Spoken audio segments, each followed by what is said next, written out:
Well, howdy there, folks out there in the interwebs. My name is Chris, and welcome to another thrilling episode of the Wildfire Club.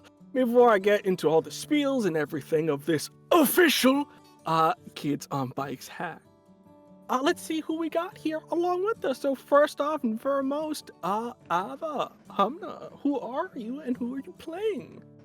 Hello everyone, my name is Humna. I use any and all pronouns, and I am a TTRPG performer and producer. Today I have the pleasure of playing Ava Taha, who uses he, him pronouns, who is my genderqueer femme dream. I love him so much. And, he also just left his boyfriend for dead in the fire. It's fine. Everything's cool. Everything's good. Yeah, that's me. I'm gonna pass things over to Josephine. Hello, everyone. Whoops, my captions. I am scarydogfriend, and I will be playing Lizzie Stone, tired, over-adultified, eldest and only daughter. What's better than that? Pass it over to Cam. I'm Cam. Nice to meet you guys. This is Minnie, if you can see right here. She's chilling out on my lap. And today I am playing Arizona Holloway, your butch lesbian dream. She is a daddy's girl who recently lost her daddy. So it's gonna be a fun time.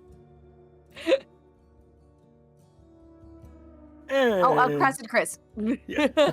As I grab that very quickly, hello everyone, I am Chris. I will be your humble GM for these preceding evenings here. With that in mind, a couple things before we start off. If you type in !CW, you can see all the content warnings for this bad boy here. Specifically for this episode in particular, we have fantasy and gun violence, apocalypse, romance and references to sexual entanglements, monsters and monstrosities, severe weather, specifically forest fires and hurricanes for those folks out there, blood and real-world religions, familiar struggles and loss, alcohol and drug use, trauma, references to mind manipulation and control, emotional and physical abuse, supernatural elements, and depictions of kidnapping and murder. And specifically from our last episode and for the PSA we put on our YouTube, we just want to remind everybody, I made a bit of a fumble last episode with the abuse shown. It was not essay, it was physical assault. So we wanted to apologize specifically, there we go, me, for apologizing for anybody who may have been triggered by that. That's the last thing we want for our folks here to do. As I said before, the full-on apology is on on the VOD on YouTube, so it is there for you before the episode starts. So if you rewatch this series again, you don't have to worry about being triggered by that. And again, apologies for that. And last but not least, if you want to follow me or any of the lovely cast people that we have here and want to see where they are on the wide web, you could type !cast and see where their links are for all their stuff that they have up. But with that in mind and everything out the way, I think it's time we get into the second intro here. So let's get into the second episode here, and with it, a new intro and a bit of a new section here. So we'll see you soon, folks.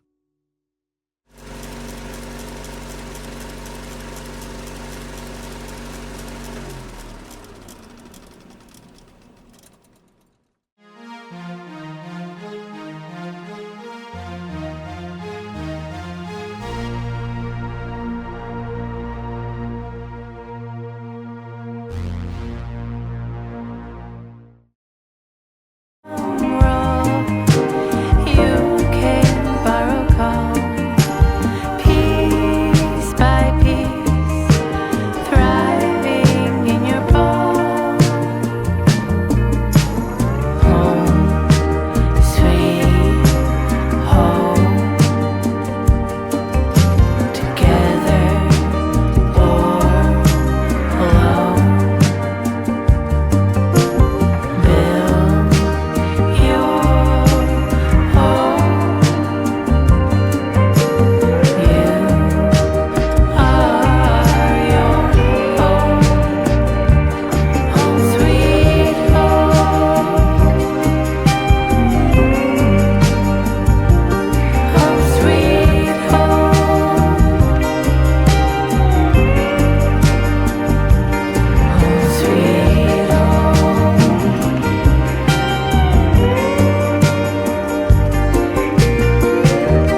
with that, we return on our individuals here. 3 weeks have passed since the tragic wildfire that took the lives of several folks among this community. But, as I said, time has passed here, and we're trying to catch up to the present. So we come in at this point to the sound of a clock ticking in the background. The camera begins to pan back, and into the view of it, we, the audience, can see what looks like to be this old sort of grandfather clock clicking away in the background. There's just a wee, maybe like a thin layer of dust on it, kind of showing that there's not a lot of maintenance going on right now in this household. The sound of the clock continues to shift and click as we cut into different views of what looks like to be someone's home. I won't describe it yet because I don't think I'm the best to describe it. Rather, Lizzie, I think, at this point, what does your home look like as the camera cuts in between various sections of the uneasiness and sad silence that has befallen your home?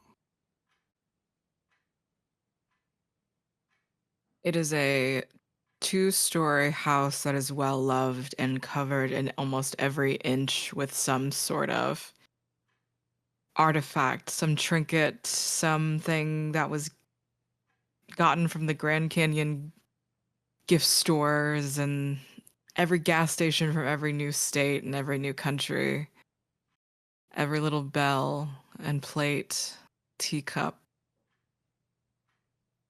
Korean instrument, deteriorating papers and fans and all sorts of reading about Gwangju in particular, the uprising. So many symbols of American exceptionalism. There are a multitude of boxes being laid out as Lizzie is folding out what looks to be another Go America t-shirt from her father's collection. So many baseball hats, caps rather. It, with the addition of every now and then Samson Stone or the impromptu sleepover from other family members or literally anyone who wanted to just come over. The house was so cramped those days, but now it's just her by herself. And it's so much bigger and so much more reverberating as she begins to pack some things away.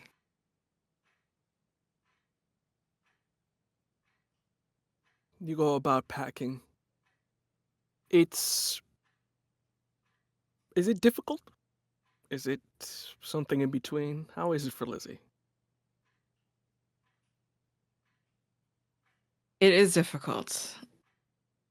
But at the same time, she knows that she'll be living in what is essentially a giant shrine, mausoleum, everything in memory of her parents and all the sacrifices they made for her. She cannot handle waving sort of her hands and fingers alongside the library and suddenly there's a cookbook that was never used and never touched of a diet that Michelle wanted to try or something along those lines, and the conversations spiraling in memory throughout the many different years that of course her parents were in her life. Everything that feels like it hurts, she just wants to put into a box and put it away. Not get rid of. It hurts, but there's this sense of urgency to not look at things so immediately. Maybe she'll unpack these boxes in another year from now, 5 years from now, and just get over it at some point, but not right now. Going through, sifting a lot of the stuff that's here. I mean, if anything, you're lucky to have. As your parents' house burned down in the wildfire. Kind of shifting through things, feeling in that moment the sound of the smoke alarm or the smoke detector goes off again. The thing is on the fucking fritz as you see it just boop, boop, boop, boop, as it's just going off at this moment.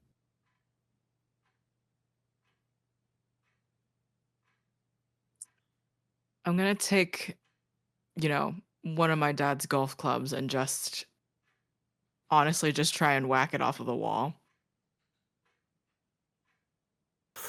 Grab one and just immediately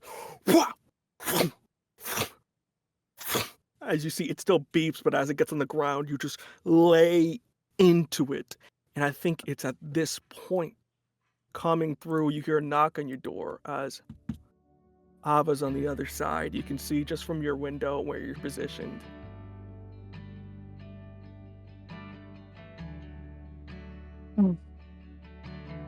I realize that I look like a crazy person who is destroying a fire alarm with not a baseball bat, a golf club.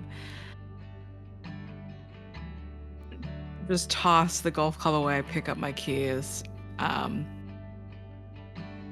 look insane. I feel insane. But whatever. My heavy boots sort of stomping as I'm barely lifting my feet up to walk. I open the door. You open the door, and in front of you stands Ava.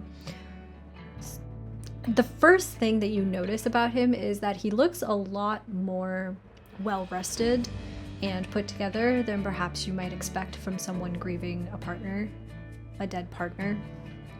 His hair is neatly done. He is wearing this black, formal, sleeveless top for the funeral, and for all intents and purposes doesn't look like he's going to a funeral for someone that he knew very closely, but rather like Ava is attending the funeral for a friend of a friend, someone that he knew loosely and is there to pay respects. And the contrast between the two of you is quite apparent when you open that door from the way that you look, Lizzie.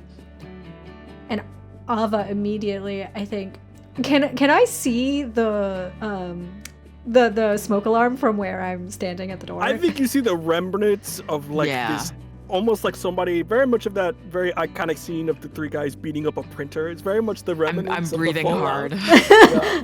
I think Ava is about to say hello and notices you, and then the scene behind you.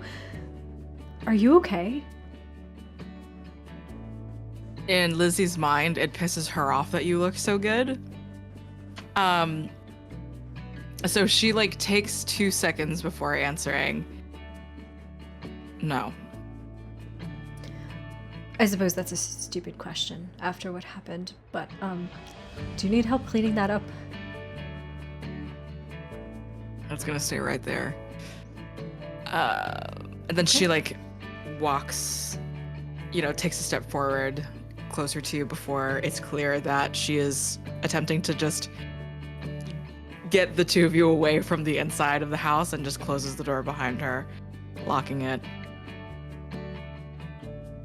Did you get any food? Did you eat anything? Yes, so many people have been coming by offering food and, so many other things that I really don't need. Have you been eating? An interesting question. I got some oatmeal in, got a coffee. But, can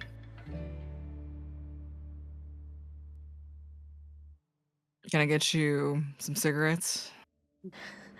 Kind of funny that you're the one offering. But sure, yeah.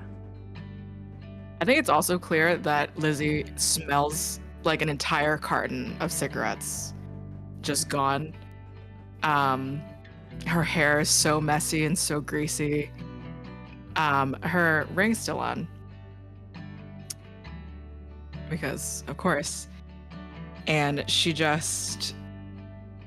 yeah, I don't know. Chris, is it possible that we have a little time that I and Lizzie just kind of takes Ava to a gas station or something? Or is there like... You do know you have to come right back because you're trying to all go together. But around the corner, there's like just a gas station. Maybe we right just in the middle. walk there or something? Yeah, walking Just over walk. there. I will say, Ava, walking out the house is, you don't want to say anything, but it's great because it was hot in there. And I know it's summertime and heat and everything, but it was almost like AC was not working in Homegirl's house. But neither here or there. It's just one of those times. But you guys walk out, get cigarettes. Do you smoke it there, or do you go back to your house and do the deed there? As soon as we walk out, you get a carton, Lizzie gets Newports, and she immediately lights up as soon as we're like walking back, basically. Ava will also light a cigarette, seeing that you want to kind of like smoke on the walk back, and he will join you. But I think every now and then he keeps shooting you a look of concern, but there's this hesitation, like he doesn't know exactly what to say or how to say it. And so I think instead he just kind of goes, if there's anything that you ever need, that, I mean, for God's sake, we're neighbors. We live in the same neighborhood, so, don't be a stranger. You can come around if you need something.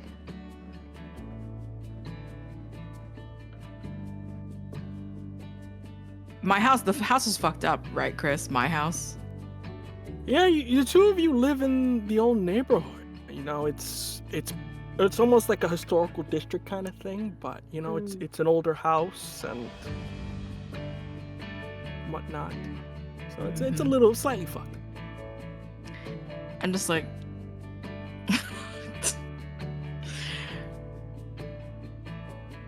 I'll consider it. And She's like sweating. Yeah. Literally. Ava, I think like elbows Lizzie and goes, I mean, you're always taking care of everybody else, so maybe for once you could take a rest, take a break. She's just like being so... In her mind, she's just so acting so strange right now. She keeps just straight up not answering you, and then she pulls out like a whole honey bun. She bought your cartons. She bought your carton. If you wanted anything else, she just like picked it up and like shoved it onto the the register, and she just bought so many things. She takes out this like wrapped honey bun and then like shoves it into your hands and just goes like, honey bun? And Ava, I think, just laughs from the absurdity of it all. I have so much food, Lizzie, I cannot even begin to explain to you. But I'll take it if you'll split it with me. I can do that. Okay, and I think Ava will like quite literally, like in the packaging, will just like split it in half with his hands, and then we'll take half of it out for Lizzie and the other half for himself, and we'll walk to your house with you, smoking a cigarette and eating a honey bun. Sounds awesome right now. Yeah, and Lizzie just doesn't know what to do. She's just so, like, for once, so absent-minded, and leans on her silver pickup truck, waiting for the last person. Cigarettes and honey buns. Weird combination, but curiously it works. With that, you wait maybe a couple more minutes.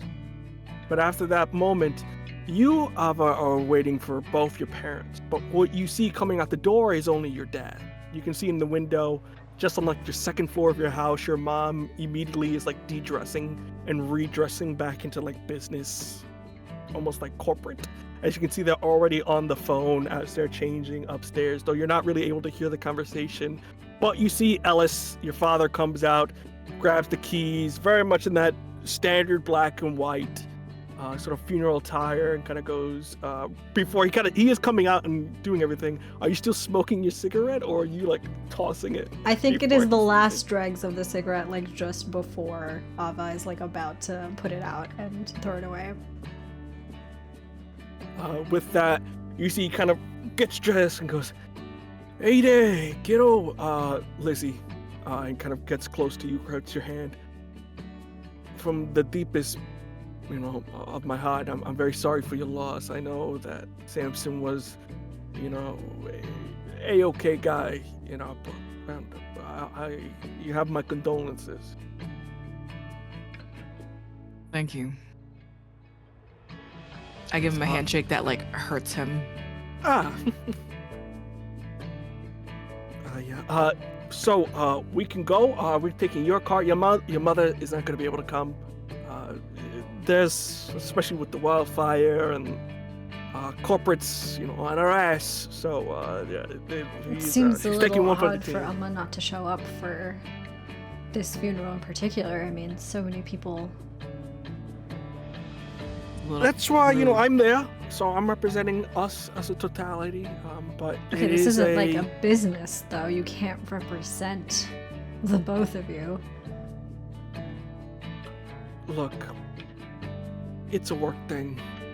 It was one of us has to deal with the board of directors and reassure them that the fire is being investigated to make sure, any kind of not practice, but, no foul play or anything like that. And just to reassure investors that we are still able to proceed with the whole mall thing. So, I mean, one of us has to do it. And sadly, the call is today. They're on Eastern time as well, so it's a whole thing. Your mother, it's a thing, all right? We don't have to make it.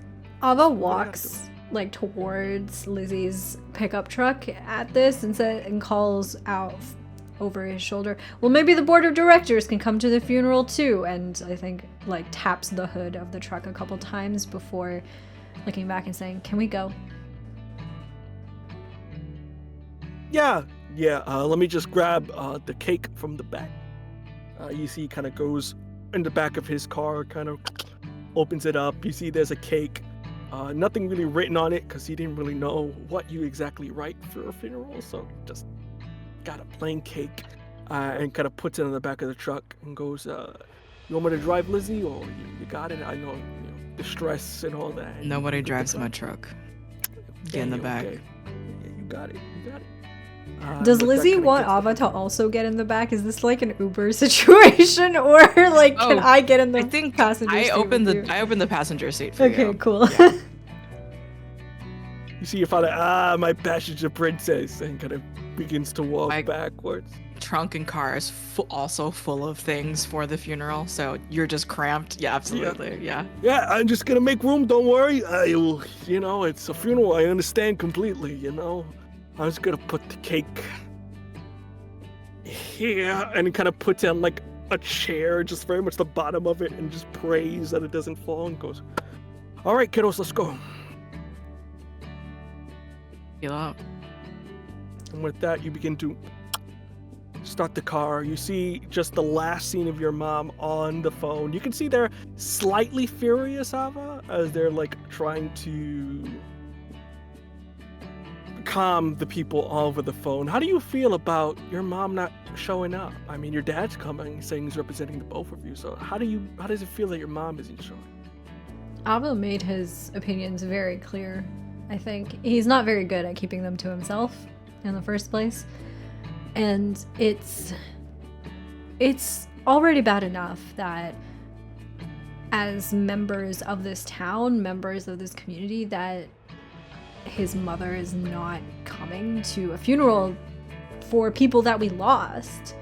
I mean, sure, nobody's gonna miss Cameron, or at least I hope nobody's gonna miss Cameron, but Lizzie lost her parents, her husband. Arizona lost her father. a lot of people that lost people, and it seems absurd to Ava that she wouldn't be there. And to make it worse on top of it, it's for what? Cyclone? For the mall? It's... the priorities just seem backwards to Ava. Does, but you do have to keep in mind, kiddo, they pay the bills. Gotta make a living somehow. But as that thought goes in your head, the rest of you here begin to make your way into town. And it is in a state that you have never really seen it before. Mourning. Any flag that would flay and rise against the wind in town is at half-mast. All the colors from the shop windows and the overall design of the town have been taken down and replaced with black.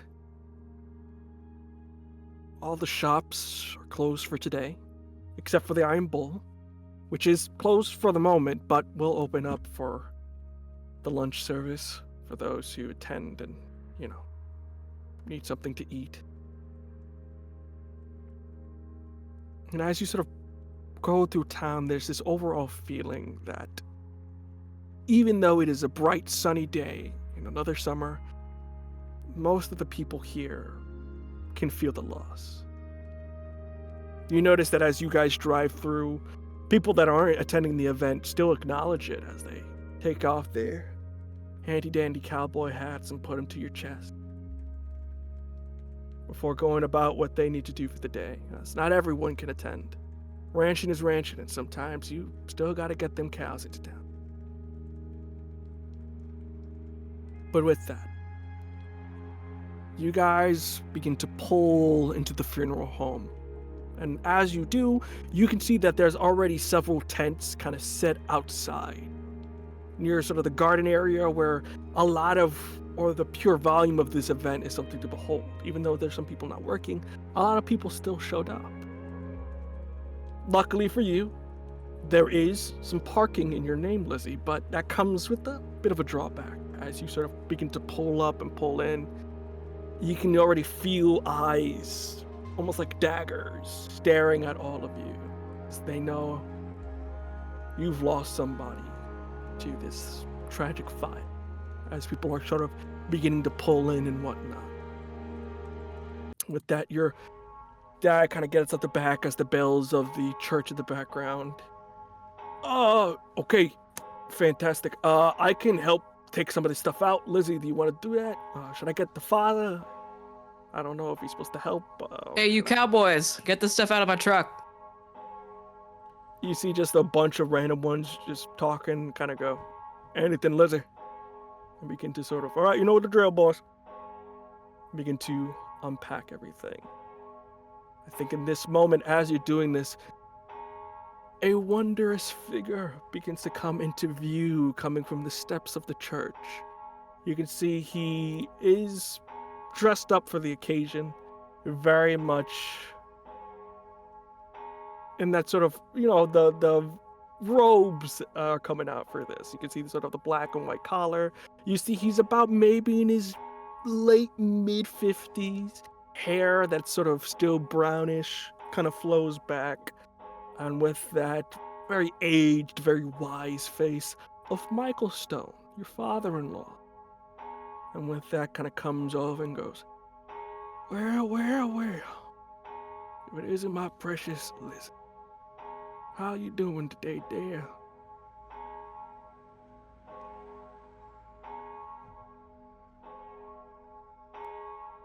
Not well. How about you?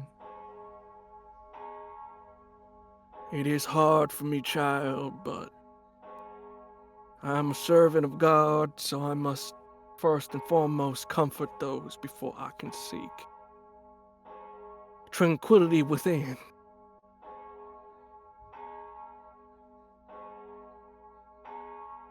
Let's get this show on the road. Come with me, child. There are some people, if you are agreed to taking them on. I want to offer them condolences. I told them I'll let them know when you get here. Do you want them to know? Or should I simply redivert them and give you privacy? I mean, I need to get all this stuff settled.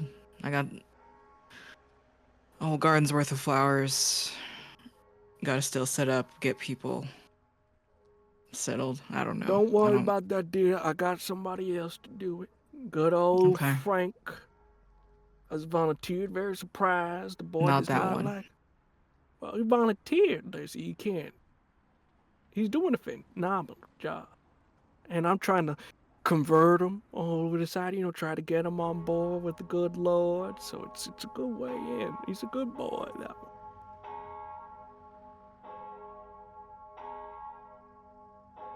All right, you can try. He left the church for a reason. But sure. Yeah, I'll talk. Who are the people wanting to give their condolences? Well, yeah, if you follow me and begins to sort of sway you off Yeah. as you go off to give your condolences. Ava, what are you doing in this instance? Are you just gonna help out, or are you just gonna wait? What are you doing? Yeah, Ava, left Lizzie's truck. I think helped a little bit with unloading the truck at first with the different cowboys that had come to help them out. And he then, I think, feels very uncomfortable in this space and doesn't necessarily really know how he's supposed to act or what he's supposed to do. I mean, other people, I'm sure, are similarly, every now and then giving Ava their condolences, and he has to put on this affectation of grief, like there is something that he lost that he wished he hadn't lost. And so I think more than anything, Ava's trying to avoid people as much as possible, avoid having to talk to people. So if that means, keeping busy by helping set up for the funeral, if that means, going to whatever snack area is set up and just looking like he's really immersed in the snacks, or being off to a corner, whatever it would take to get people to not really interact with him is, I think, what he's gonna be doing. We'll return back to you as you try to blend in and hide away. But as we focus and redivert ourselves here, we see in this moment another car pulling up, a truck. It's got the symbol of the Beck Ranch in front, and with it 3 individuals. We once again see Percy, this time just in an all cowboy getup in black and white, being respectful. We see Zona on a car, so I'm very curious what the Zona decided to wear to this event today. Zona decided to go with as much black as she really has, but you can't really tell if the clothing is black because it's that color naturally, or if it's just caked on years and years of dirt staining this fabric. And her typical jean jacket, the fur, she's a uniform and she's comfortable when she is in it. So, Curious question. You wearing the hat your dad gave you, or did you leave it behind? I am wearing the hat that Dad gave me. But yeah, she's holding on to it tight. Tried to look nice for the occasion. As it does, are you driving as well, or do you think you would have let Percy? Oh, Percy really can't drive. Never mind. So you had to drive. Percy can't drive. Yeah, I'm Percy driving. can't drive. Percy can't drive. Percy can't drive. But sadly, the other person on here is a little too distraught. As we see a older woman, roughly around the same age as your dad, you can see that they are slightly gaunt in terms of figure. They don't eat too much. Even with the events going on, it's just a thing they don't usually do. You can see their hair is tied up, still messy, trying to be as fancy as they possibly could. Aged on the face from years of hard work at a diner, as we see your mother, Jessie. Percy's in the back, and goes up to the both of y'alls and kind of goes, I'll give you two a moment. I'm going to go give my condolences to the other rancher's family. So if you need me, just give me a holler and I'll be around. Alrighty, thank you, Percy. Take care, y'all. Begins to leave you in the car. You see your mother immediately goes into their purse and grabs what looks like to be a carton of cigarettes and begins to pull one out, kind of gestures if you want one. Ma, no right now. And can you not smoke in the car? Let's go outside. You see they look at you slightly annoyed, but kind of put it back down. I'm sorry. It helps calm the nerves, and it's hard to believe that Father's dead. Yeah. Well, he is. You haven't seen him in years anyway, so. Just because you bit. haven't seen a person in quite some time don't mean you can't still react with sadness, Zona. Yeah, well.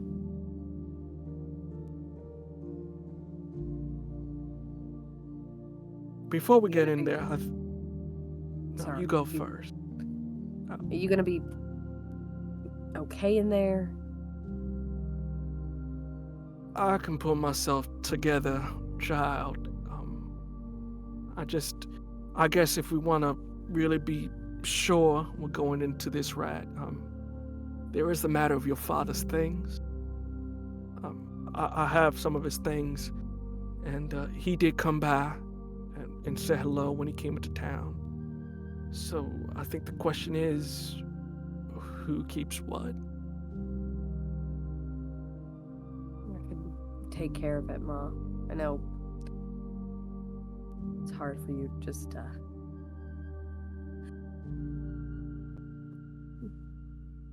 you know, you keep what you feel is right, and I'll take the rest. But is there anything in particular that you would want to have on your side? Saddlebag or pictures? He's got his belt from the rodeo. I think you'd want me to have that rodeo belt. And I gotta use another saddlebag. And, I'd like to look through the pictures. I can drop it off if you want me to. Yeah, that sounds good. What was the last thing your father said to you, by chance, if you were able to hear it?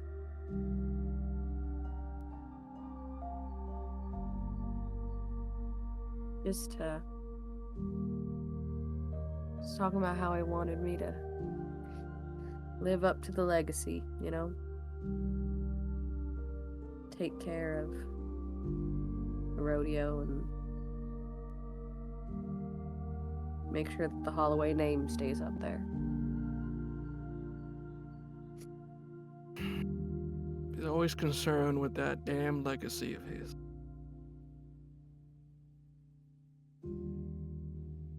Yeah. He was worth remembering.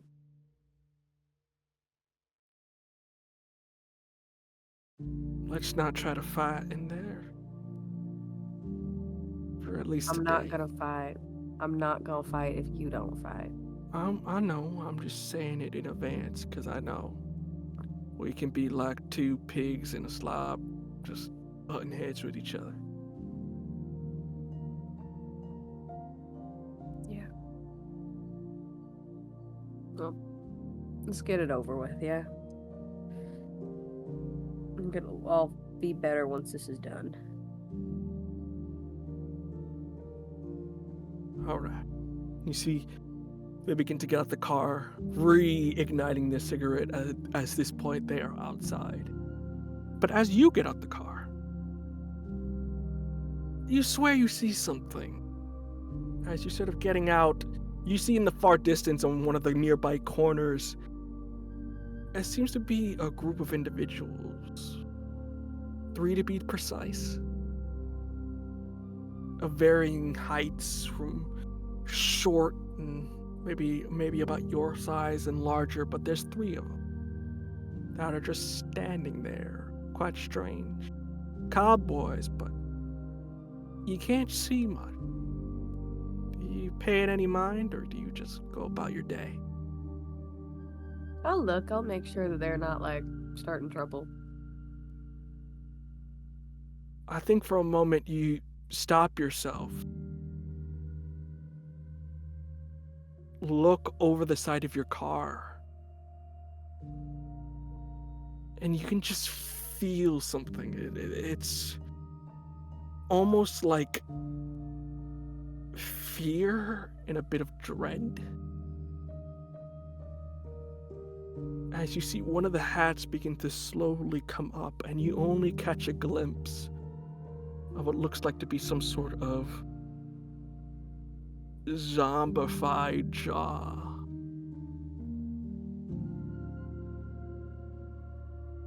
Before you're able to really look and keep looking, you see your mother kind of, "Are you okay there?"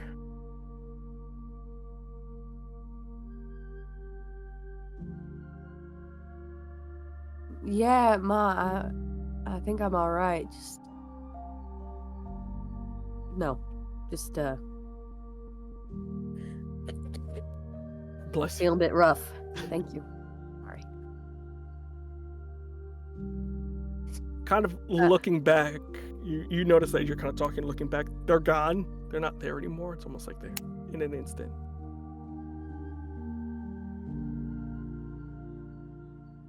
They're completely gone? Like, I can't see them at all? They're gone. You kind of look over the corner. They're not there anymore. Okay, that's weird as hell. I'm ignoring it for right now. I'm focused on, I wanted next steps. Fantastic. With that, you proceed to go up, and with that, we'll shift over back to Ava. Ava, and for everybody else here, you are inside at this moment, and as you do, you get a little bit more sense of the venue and what's going on here. It is at the church. You can see that it's kind of a little bit towards the left side of it, and you can see that as you enter into this side of it, there seems to be a sort of poster with today's events and the programming kind of just laid out on the table. You can see there's a bunch of pictures of those you've lost and a signing book as well that they have for each individual member. You can see there's one for Cameron, and you also see there's one for Samson, and there's also one for John that people are signing in, leaving messages, condolences in. Sort of towards the back of this open area, you can see lies the main room where there is the closed coffins, as there wasn't really much in terms that they could fix that they would find and deem respectable for people to look at. But primarily you see there's wreaths of individuals, the pictures of those who've lost there smiling. You can see there's one John smiling, one of Samson smiling, and sadly for you, Ava, you can see there's one of fucking Cameron smiling, little ass hat. But towards the left of that open room, you can see there's also what looks like to be the only AC spot in this kind of working at the moment. And that's primarily because you can see that's where the VHS and the film is kind of going, playing footage of whatever anybody had of those who lost, just playing in the room. You see a lot of people are in there, maybe because there's AC, but a lot of people do go in there to watch whatever clips they can of these people's lives. But primarily, everybody's going about their day.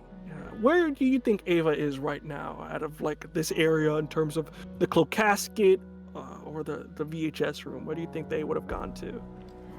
The first place that Ava would have gone out of curiosity more than anything else would have been those books where people were writing messages for the deceased. Last thoughts, feelings that they had that they wanted to share. And Ava would have gone and would have, written into almost every single one of them, at least for at least a little bit of something, even if he didn't really know the person that well. He did know them to some degree. And then would have stopped at Cameron's and flipped through the pages to read what is it that people want to say to him after he's gone. You see, there's a lot of them that are like, hey, Cameron, I know we didn't know each other a lot, but you're always a great guy. Thanks for helping me out. Hope you're in a better place. Other ones are a little bit more, have like a Bible verse and goes, there's this place in you for heaven. Hope you make it there. You could see that in one of like the far back corners, like very much of like, there would have to be a lot of responses before you get there. One of them apparently seems to be a love confession from someone. You can see it's like, Cameron, I know you didn't get a lot of time together, but I think you were wonderful, and I'm sorry that I didn't share my feelings for you. And kind of a whole like love, unrequited love there, in the back that they didn't really think anybody would look at. But overall, it's a message of like, hey, you were a great guy. It was too soon. Hope, there's a place for you in heaven. Hope you're chilling out there, man. Seeing that last one, of the one that's tucked away into the ends of the book, confessing their love for Cameron, I think it genuinely makes Ava laugh in a way that is a little bit too loud and a little bit inappropriate, and so he cuts that off really quickly. And is just, I think, like under his breath, muttering to himself, you dodged a bullet there, believe me. And he thinks about it, about writing something, about leaving something for Cameron, but anything that Ava could possibly want to say to him are best maybe left not for public eyes to also read. I mean, for one thing, it would be a string of expletives to start, perhaps, and then kind of going from there. And so he leaves it alone. Just thinks about defacing the book a little bit too, and says to himself in his head that he can't do that. And just tries his best not to be annoyed here more than anything. And will go over to the VHS room and kind of settle himself there until the proceedings of the funeral actually begin. Just watching these clips that people have shared of different things. And I think out of obligation, Ava has also shared a clip and has given a VHS tape of a previous concert that Oral Riot had put on together. So there is footage of, I think, one of maybe Ava's favorite concerts that they've ever done together, in the reel that's going of all of the people. Yeah, and I think as you're kind of going through sitting, you see right now, it seems to be of John's kind of rodeo days. So right now that's what's currently playing. But as you sort of enter in, you feel a tap on your shoulder, and you can see Cyrus very much in a sort of same black getup. Hey, are you good? You laughed. Hey. Yeah, no, I'm fine. Grief does funny things to people. We all cope differently, right? Yeah, how are you doing? You do notice there's a sort of cast on their arm, as the wildfire did get them and kind of gave them a couple of degree burns. You can see he currently has a cast over it, as they're sort of very much slung over, having it on as they're sort of going about and talking to people. In contrast, Ava seems mostly fine. I mean, given what he went through, you would expect perhaps that he would still be in the process of healing and in convalescence, but it seems like Ava has healed a little bit quicker than most people tend to. And he, I think, sidles over and offers Cyrus the seat next to him. Says, yeah, I'm coping, It's a little weird being here, I won't admit. Or I will admit. But how are you? I mean, you knew the guy and everything, so you okay? Yeah, I knew the guy, but he was your boyfriend. So, I mean, if anything, you knew the guy more than I did. Yeah, I guess I did. If it's okay with you, I don't know that I really want to get into all of that here. Yeah, It's, that's fine. Where's your mom? I thought you said they were your parents. I saw your dad. He's Don't get me trying to condole. started. My dad's here, but Amai's, well, she's dealing with cyclone business as usual. I don't know how she could possibly think that a mall is more important than, well, this. I'm sorry, but did you hear about the rumors? As they kind of try to find a quiet place to sort of talk about this. And Ava leans in close to Cyrus and is able to, I think...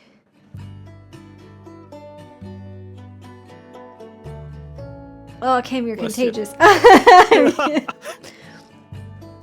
Ava leans in close to Cyrus and is able to smell whatever, like, body wash, shampoo, cologne that Cyrus uses a little bit more, and asks, "What are you talking about, rumors?"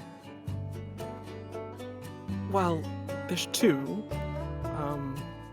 One concerns your mom and Cyclone and all that. The other one is about the gig for tomorrow. So I don't know which one you would prefer to hear. I think maybe right now I could use some good news. So what's going on with the gig tomorrow? Let's see, that's not good news. Well, word is out that Cameron's dead. So those motherfuckers from the city are trying to pull up as the music for the night. Okay, well... Okay, no, you know what? I'm not gonna get mad. Instead, we're gonna turn this into an opportunity. What do you say about turning the gig tomorrow night into a battle of the bands? I mean, yeah, I'm all for it. I mean, I may be a little bit banged up, but then we still have the problem of not having a singer. So what the fuck are we gonna do? Well, I'm sure we can find one, and if we can't, one of us could do it. More like you can, because I can't sing. I sound like a screeching hawk. Well, some people like that. That counts as No, singing and this singing isn't well. the heavy metal kind. No, it is like, oh my god, take the shotgun, shoot it out the back.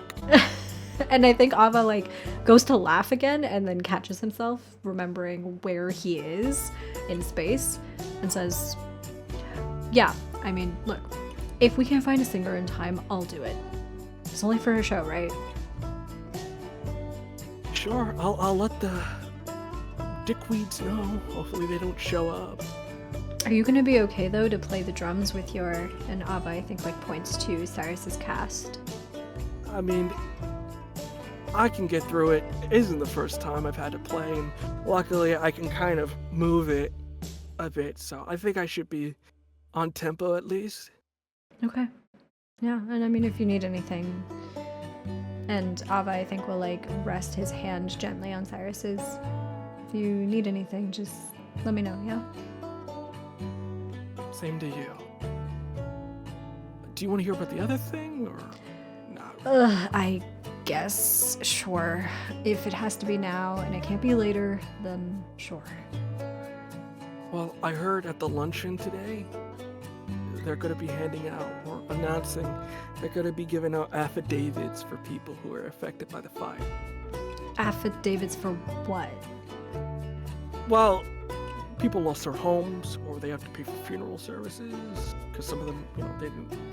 A good amount are here, but some of them still wanted to be in their own private plots and whatnot, which they really can't afford. So Cyclone is handing out some money for people that, they don't talk or try to sue Cyclone for the fire, that they can get some cash that can help out. Does this have anything to do with the mall development that they're trying to push through? Like, if we take the money, do we have to agree to vote yes to that, or? I don't know. It's a rumor. I don't even know if it's true. I mean, from what I'm hearing about it, it's just that you can't sue them. And maybe you vote in their favor. I mean, Did they start the fire? Why would they be worried about being sued? Because the fire was near their power plant. So, you put chemicals next to a bunch of fire. I mean, I heard rumors that the Rangers were kind of lax that night. So, and the workers. So maybe a fire happened and the Rangers didn't catch it. Well, we sure as hell can't let anybody sign those affidavits if we don't know what happened. I mean, yeah, but it's not really up to us. They're probably gonna get out to your friend Arizona there, Lizzie. I can talk to Zona. I think that they would understand if I told them that Cyclone is up to some fucking shady shit right now. 100K they're gonna turn down?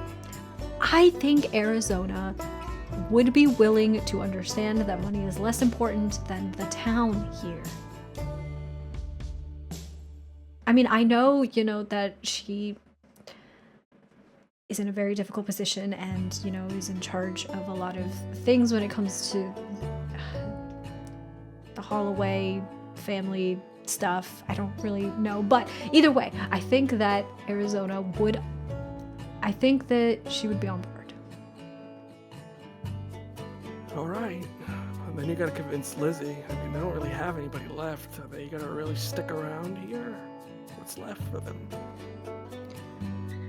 We'll figure it out. We don't need Cyclone taking over this town to keep it going, to keep it functional. Yeah, but then there's also the concern, and it's sort of like your mom, like, what if she finds out you're counterproductive? She would have to be here to know that anything was happening, right? And she's not here, so. Yeah, all right. Well, it's just a rumor. I could be wrong. So we'll find out at lunch, I guess. I guess so. My dad needs help setting up the speaker. Looks like we're gonna start soon, so I'll leave you to it. Okay. Come find you afterwards, yeah? Yep. With it go off. And I think, before we get onto the funeral itself, how do you feel about all this information coming at you, Ava, as you're kind of distracting yourself from what's going on right now?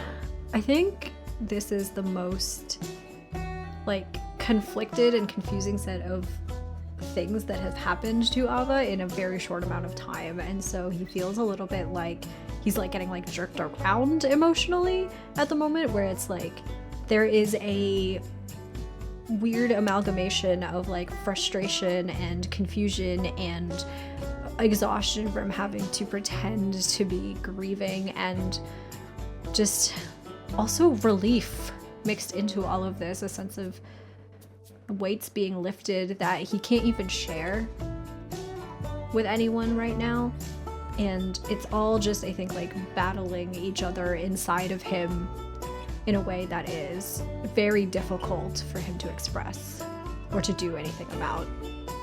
Yeah, I think in that frustration, you're thinking about, okay, how do I do this, and this? You can almost feel the vibrations of the room as it kind of begins to bounce off of you. And in this moment, you can feel a little bit of anxiety just from what you're going to have to deal with in solving everything. And you can notice that some other people in the room kind of react differently, even though the video that's being shown is of a happy moment. You can see some people are tense a bit and sort of just not really sitting still and sort of reacting a bit, but you don't particularly notice as you kind of head off and do your own. In this instance, some time passes on, and with that, you're all gathered as the service begins. You can see standing up in the center is Father Sampson. I'm very curious, in terms of where people are sitting, where would you sit? It's very much your standard church layout, so it's just a bunch of rows, so 2 rows in front, middle, and back. So I think the important question here is how close to the front do you get? Especially I'm given pretty the close. setting. You're pretty close to the front. So Lizzie, you're up in the front. What about you, Zona? Where are you? I am right up in the front too. I think I'm directly behind Lizzie in the pews with my Gotcha. mom So, next yep, to me. fantastic. So the meme of just very much right behind the person Yeah, there. right behind So- the person who hates you the most.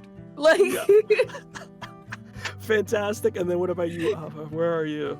You would have to go down a few rows of pews before you get to Ava. I think Ava is trying to blend in as much as possible, and so is somewhere in the middle fast. Like, you would have to be looking for him to find him amongst the crowd. Fantastic. Kind of get to the back there, and all you set up, you see the father go, well, everyone. Thank you for coming to this Sunday service. I know it is a particular hard moment for a great many of you, as we have lost so many. And he kind of goes off. Cameron, Kyrie, John Holloway, Sammy Felix Gomez, Sampsons, both of them. Duncan Beck, Michelle Mann, and Kurt Mann. Lost a lot of folks. You know, being a preacher, there's a lot of hard events you go through. I came to this town being an unknown factor from the big old city, and you know, me and my boy, we thought we would never adjust to country life. But this town's got a strange effect on you. You adapt to it in a sense. You learn about the people there who care, and it's like a home. It's what we are, home. I know the fire cut life short, but at least we are here to remember those lives as they were. Now, before the burial out back, the mayor wanted to say a couple words and give a invitation, if you will. And you see coming up around the back, very much dressed in black jeans, black sort of jean jacket, still like denim, coming up on the side, a little bit, a bit of weight to him, but more like power than just, you know, laziness. Comes up, 5 o'clock shadow, hair in a swig. You see the mayor, Eric, kind of goes, well, thank you very much, Pastor. I must say, you lot, seeing you here today, it fills my heart with joy.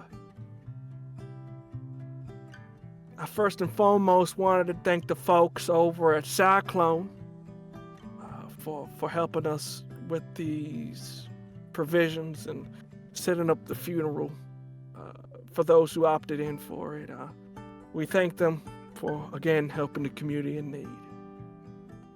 And you see Ellis kind of just like waves it off and just doesn't say anything, just quiet. But, yeah, I'm here to open up the door for anybody. I know we have some folks here that are with us today, and I thought we would give them the room to say some last words before we bury them out back. So, for the individuals affected, we'll be here all day if we let everybody say a word, and there's a slight chuckle between everybody. And with that, he kind of goes, I think most proper. Lizzie, would you care to say anything? I want to get up here on the old podium and say a couple words, or would you rather just move on, pass it on? I think Lizzie does stand. Settling on the podium feels very strange to her. She is not the person who speaks ever. But it does look like she wanted to say something. Sort of gripping on either side the wood, feeling it and the angles on her palms and hands and fingers.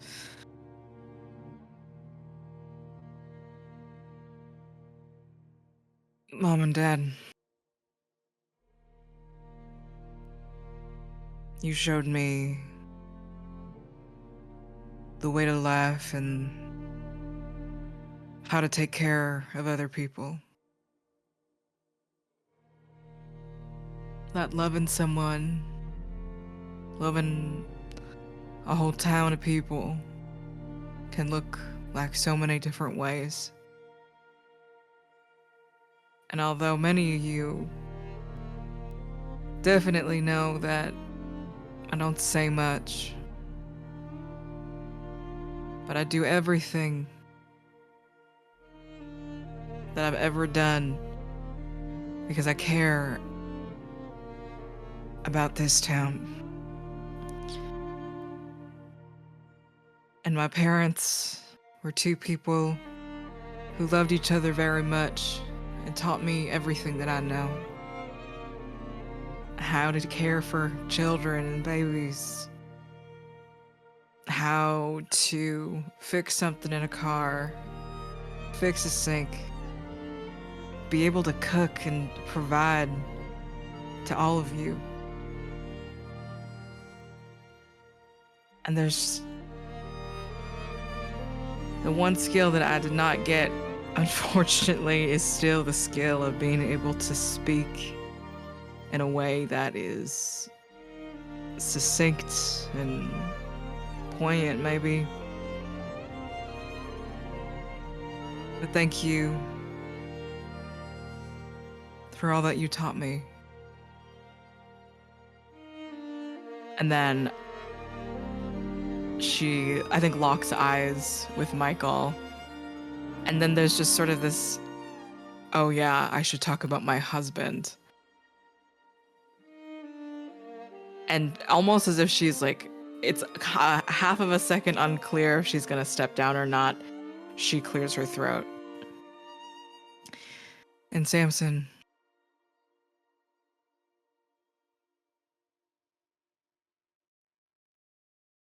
I will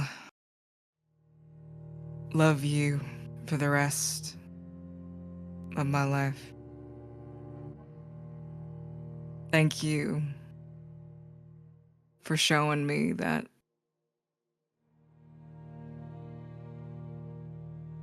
life can be difficult and it can be hard, but at the end of the day, being with each other. And she really starts to trail off. I'm sorry. And then she stops talking and goes to sit back down. It's all right. Thank you. He kind of looks on the itinerary and kind of goes, Arizona, care to say any words on your father's behalf? Or you can simply pass it on, child. No, I'll come up. I'll say a couple words.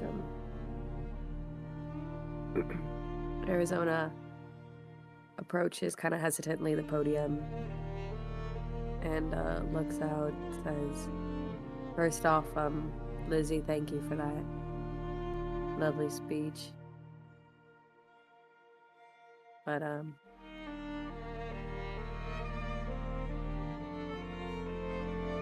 you all know my father. He was a big man. He meant a lot to a lot of people. He took care of a lot of people. And our family has been part of this community from the start.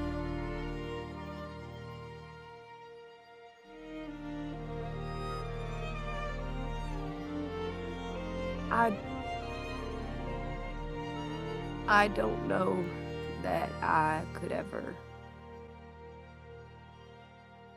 be half the man think he was half the person, but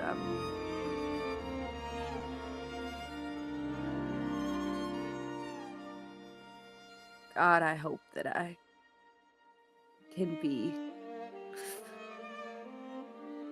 as great as he was for this town. As great of a father, as a parent, and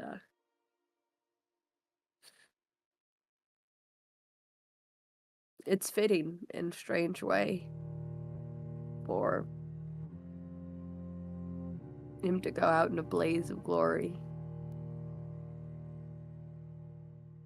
Hurricane Holloway didn't ever strike me as the kind of man to leave us on his deathbed, old age, sickly and weak.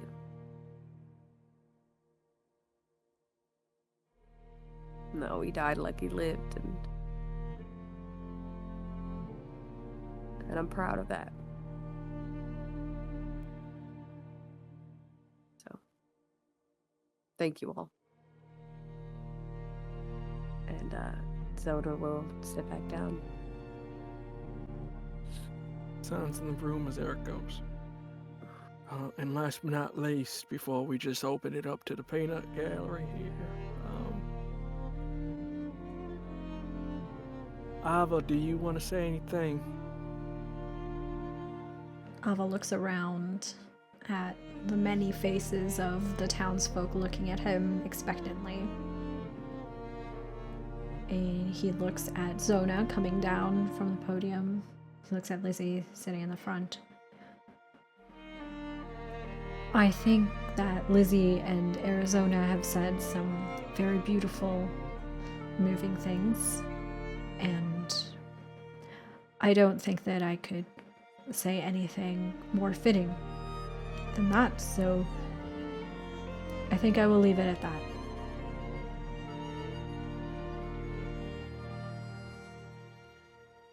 I think your dad notices, and you see he puts his hand around yours and just holds it tight, trying to give you a sense of comfort to whatever you're going through.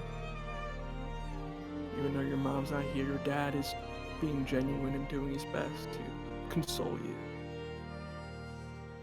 And at this moment, I think time passes on a bit, even though for you three, I think it's a bit of a blur. Various people go up telling stories about Hurricane Holloway or finding Samson and drunk out of his mind trying to rope a beer thinking it was a cow. Cameron coming on by and helping when somebody lost a car tire. Words like the best, great, kind, caring are thrown about as you sit there in your feeling.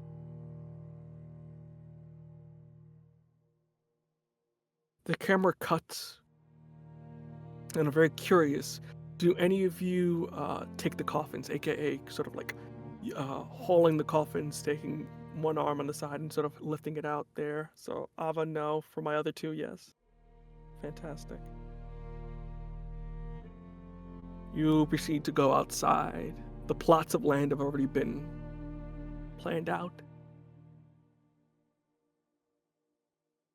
And one by one, they begin to go under the ground. Almost like if a deal is finishing, you can begin to feel the finality and the reality that this moment is of these people are gone.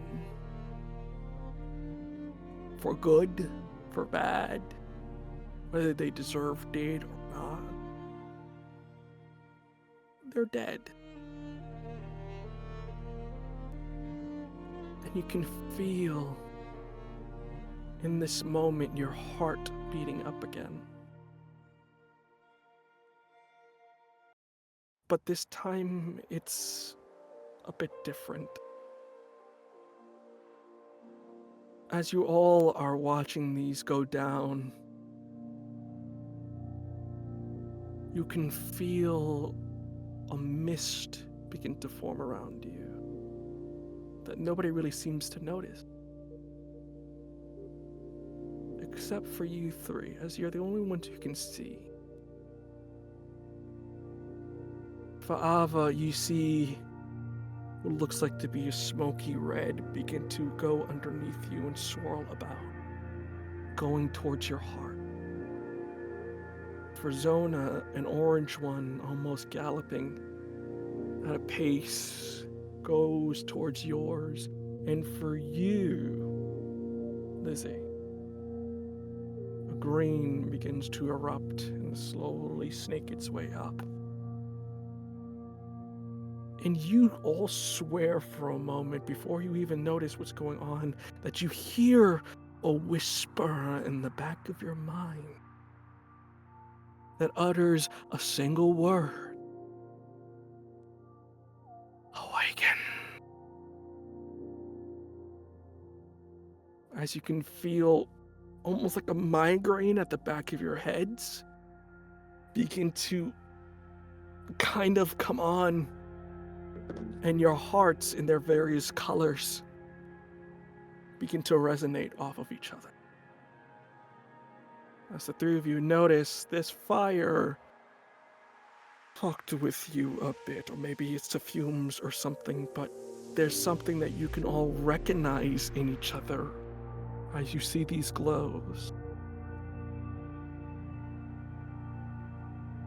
What are you all reacting to in this moment as you see this strange phenomenon before you that nobody else is seeming really notices?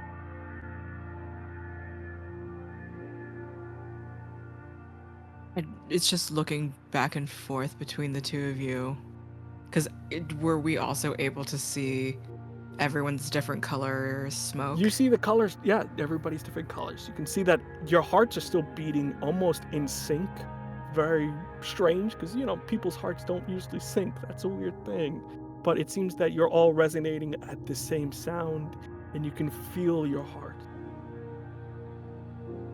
Yeah, I'm locking eyes with you guys, and I'm like just kind of staring, taking it in, because when Zona doesn't understand something,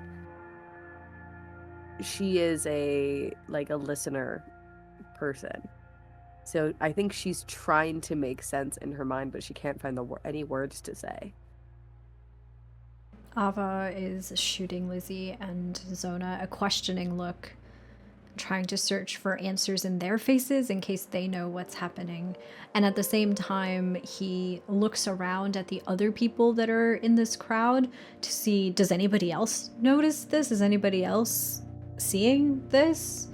Surely others must. And I think seeing the lack of reaction in everyone else in the crowd, looks back at Zona and Lizzie with this alarm on his face that he is trying to school down into a more toned down expression so as not to have anyone else around ask questions.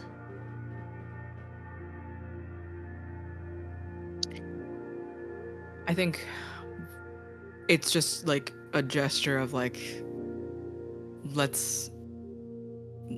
meet into the parking lot kind of gesturing. We gotta step aside and just talk.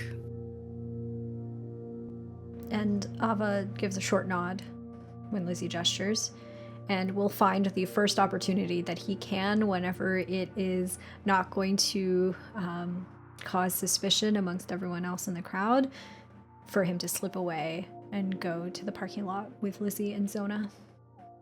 Yeah, I think if anything, with everything follows. Yeah. The funeral is kind of ending, so everybody's kind of headed to Iron Pole, so everybody's kind of just going back. You guys, for just expediency's sakes here, find just a section behind the funeral home that you can kind of talk with, as you see that whatever you were seeing before is gone now, as you just look normal. What the fuck just happened? Just took the words right out of my mouth. You saw all them colors? Yeah? Did you hear what it said? Yeah, who said that? I am awake. Pretty sure. The weird thing, though, is that nobody else seems to have noticed it. Or if they did, they don't seem bothered by what happened. No, this is the kind of time where people would speak up and say something. Something funky happened. Nobody else must have seen it. Do we have concussions? Is that what's going on? Is that from the fire, the explosion?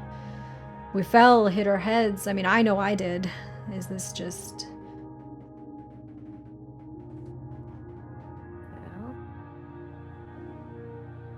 Well, maybe we should go one of them doctors? Like hallucinatory-itions, you know? I don't know, Lizzie, you know first aid. What do you think? I know first aid, but I'm not a neurologist. I don't think a band-aid is gonna do what we're thinking. Figure what this... I don't even know what to call it. Spiritual display, maybe? Yeah, you think Could God... be God. You think God is talking to us, Lizzie? I don't think this is God. Yeah. I don't think God would show us funny colors. I think God would just say what they want. I know, you're more of an expert in the God stuff, Lizzie.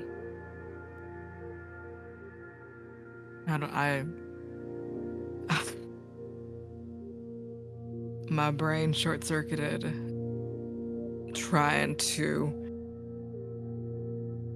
have any last words publicly to the entire town about my husband, so that's just sort of the... Look, it's a difficult thing that they asked you to do that you weren't prepared for, so I wouldn't be too hard on yourself for it. Should have had something to say, something in mind. That's okay. You don't have to say anything.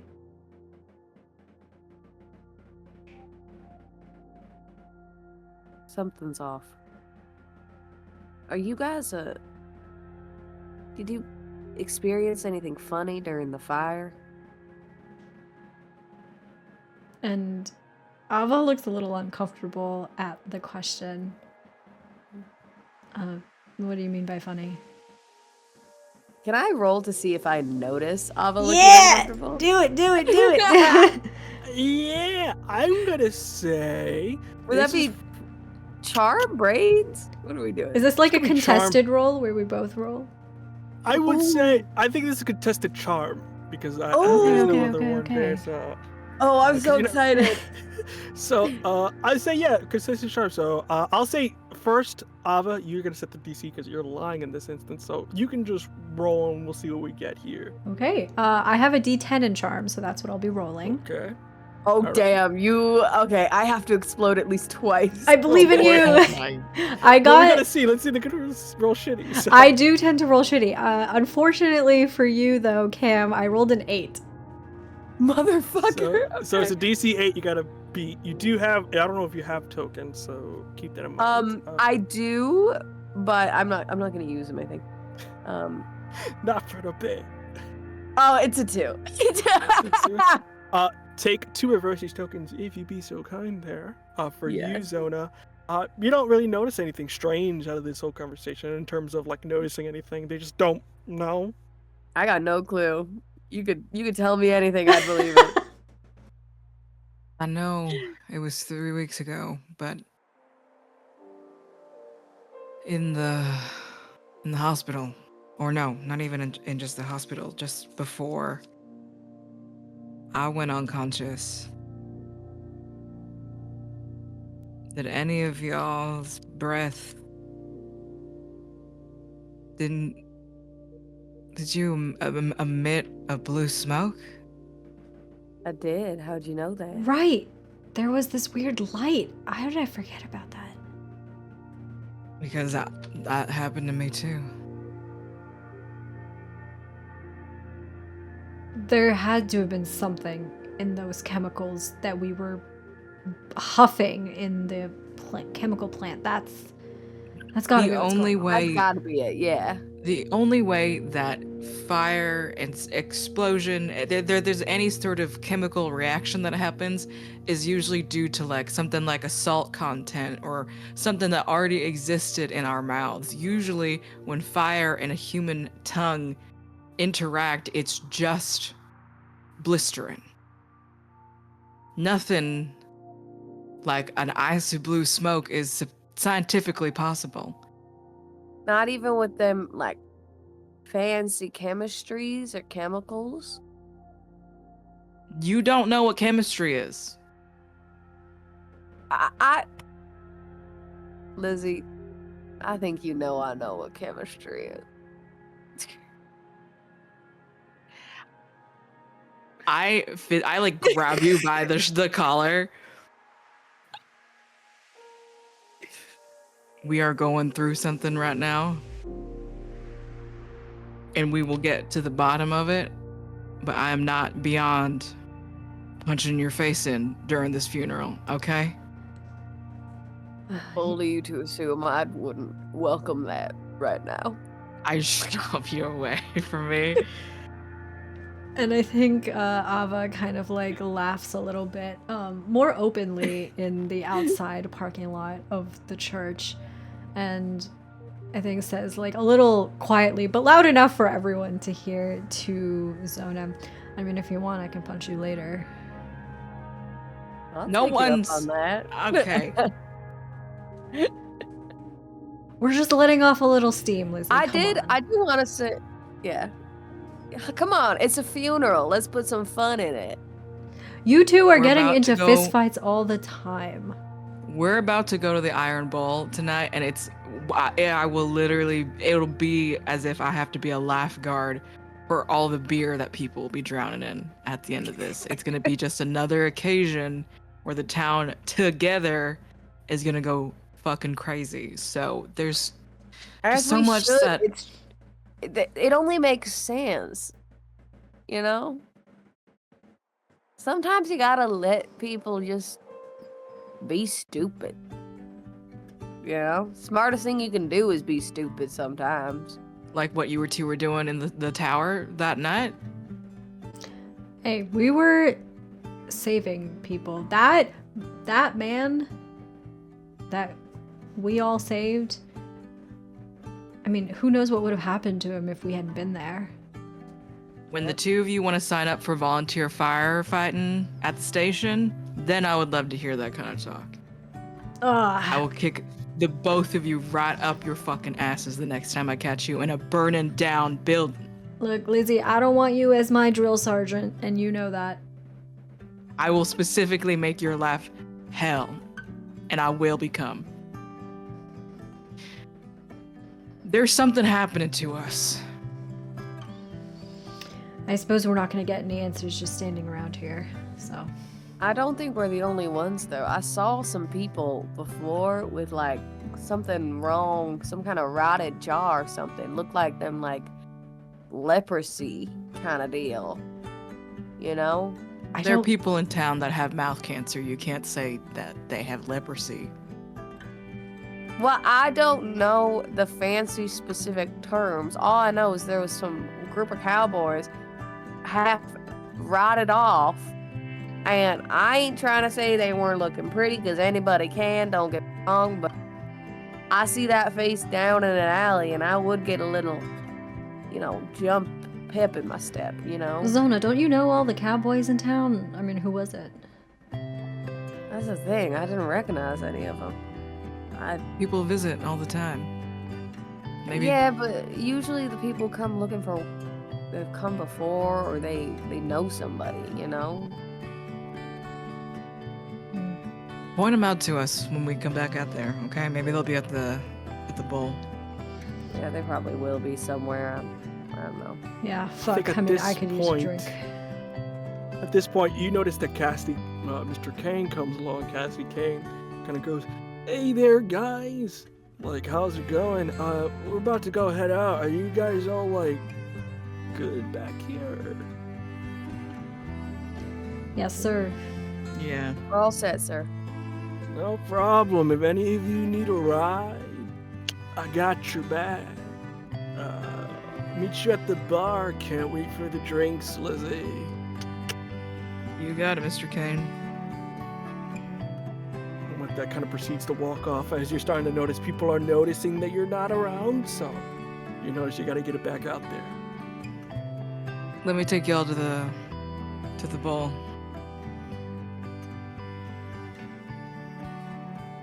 I got a car, but thank you kindly. Got a truck already. I mean, I came with Okay. Lizzie, so I am gonna take her up on that offer. You don't want your time away from your mom? Just gotta put her back in, get her back in the park, and then I'll be good. I don't think she's coming to the bowl tonight. There is the meeting, though. That is tonight. So, if anything, you'll see him again, as you kind of in the back of your mind. Ugh. But I think with that there, you all proceed to get into your vehicles, drive into town, and it's a good spot for us to take a break here. So with that, we're going to take a quick break, so grab yourself a snack, use El Baño, and guess what? We'll be right back, folks. We'll see you for the second half.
Howdy, folks. Welcome back to the second half of... Yeah, I'm going... Yeah, that's an old prospector. Welcome back to the second half of the Wildfire Club. I'm going to GM like this for the rest of the campaign. You felt power inside you. But with that, the second half. Let's get into it as we cut over from the funeral, probably about late afternoon-ish, as you guys make your way to the infamous, famous, or depending on whatever you want to call it, Iron Bull. The bar that has stood here since the 1800s, folks. That's a long time. To be specific, when you come to this place, it looks like something out of a spaghetti western. Something good, bad, and evil, and ugly. That kind of stuff there. As you see, it's made entirely out of wood. Going inside, it's a bit of a different story. With it, you can see inside is various pieces of modern pieces of scenery, such as some Christmas lights, TVs, an old jukebox that stands in there. And on top of this place is littered with almost everything that has ever happened in this town, as this structure was originally here since the town was made. It's one of the few structures that have been here for the time that has ever been here. You can see it's got various pieces of memorabilia hanging on the ceilings, like a miner helmet from its old days with the Hearth Company, to a wheel from the first caravan that came over and brought the founding members. But we're not here for all that shit. We're here for beer and food. Specifically, we can see that there is a number of barbecue that is on a table in the corner, filled to the brim with lemonade for people who are not of legal drinking age, and there are other beers being opened up and getting everything ready to go, as ribs, burgers, and hot dogs are all waiting for anybody who wants to grab it up. Now, this place is not as crowded as before. Again, people do have to work, but many of the town residents who try to get here did try to come here. But you do notice there are a couple of the college community kids here as well that seem to be maybe taking advantage of the free food and beer and lemonade. So, yeah, it is what it is. But with that, as you guys, are you sticking together or are you kind of separating yourselves apart? I'm very curious. Absolutely sticking together. Gotcha. So sticking together. If anything, finding a booth in one section there. As you guys are sort of going about, you can see that walking on in, dressed up as he was at the event, Dr. Moran, who we met earlier before. You see he's very much in a very loose-fitting kind of suit and tie. You can see that he hasn't really worn it in quite some time, and stuff has changed. But with that, he kind of sees you guys all go and goes, "Hey, folks, how you doing?" Hey, Doc. And Ava will give like a 2-finger salute. In our booth, we have, I think, a wide array of like drinks and like snacks that have been set up. Like, it looks like we're hunkering down here to have a conversation, I think. Is there smoking inside? It's the there 80s. What is the law? Yeah. I think there's. I think. Yeah. I don't even if there wasn't. I think they still be smoking. I think smoking inside is actually compulsory in this time. Yeah. But he kind of goes, "Yeah, it's friend. I heard all of you guys, and yeah, my condolences. If you guys want to talk about it, I think it's a great day today. I know you guys don't usually talk a lot, so I thought maybe today we give our attention to today's meeting to you guys. Yeah, it seems like it's important that we talk through this today." Ava It's just looks thought. around at the other two in the booth. Respectfully, like smoking to the side, away from Dr. Moran. We'll see how it goes. Play it by ear. That's no problem. Yeah, we'll play it by ear. Well, I gotta go. I gotta set up an appointment with somebody here, so they wanted to do a quick house call. I thought I might do that.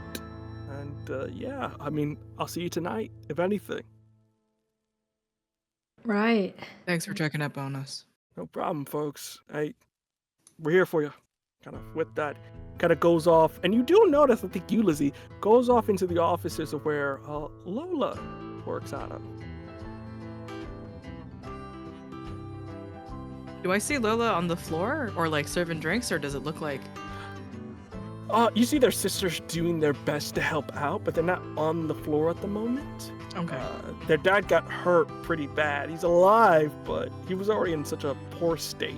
So at the moment, you can see maybe they need some counseling. I'd leave it alone for now, but I there's like a pang of worry, certainly. With that, going about, you can see that Frank's here as well. He's recording as usual. You notice that he's just kind of getting a mood. He's being a little bit more respectful this time around, as he's kind of just getting a vibe of the area. Kind of goes over to you. And rather than record you in the face like he usually does, you see kind of pauses it and kind of goes, "Hey guys, just want to say I feel really terrible about what happened, and if you need anything, I'm here. I got all the recordings and everything of the VHSs, so if you want some of that, I'll be more than happy to send them to your houses."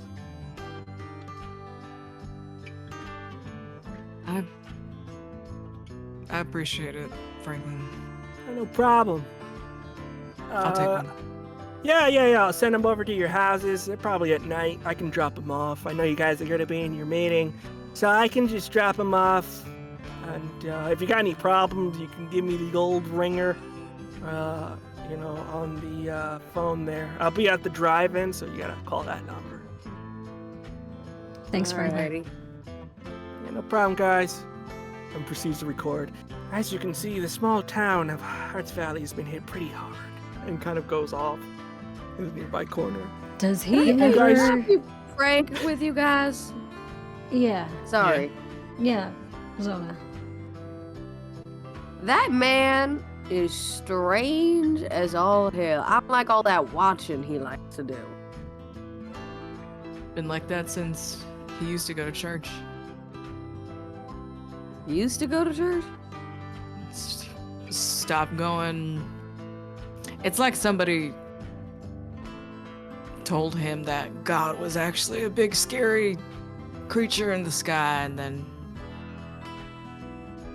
it all came down crashing down from there. I understand. I'm sure God's disappointed him plenty times, but I mean, the way that some people all I'm talk saying- about God. All I'm saying though is like I see the point and the value of church, but I find it awfully strange that whole, he's trying to be Santa Claus over here, sees us when he's sleeping, knows when we're awake, just kind of thing. It's uncomfortable to me, but also I don't know the fellow. it's the only way that he knows how to socialize, I think. I suppose that's right. God. Sometimes it can be fun being in front of his camera. But yes, Yeah. he does always. It is an always thing. Yeah. Careful what Oh, you I say think I'm around him. gonna actually, at some point, I'd like to get up out of the booth and kind of head over to him and ask him a quick question away from everybody really fast. Before we get to that, anything else Yeah. you guys want to talk about before this kind of continues over? Beer or whiskey? Whiskey. Whiskey. I don't even ask Alyssa to do it. I just rack us all up. Beautiful. All lined up? Or you guys take a shot together, or do you just drink it? Oh on your own time? yes. Let's take a shot. Absolutely. What do you cheers to?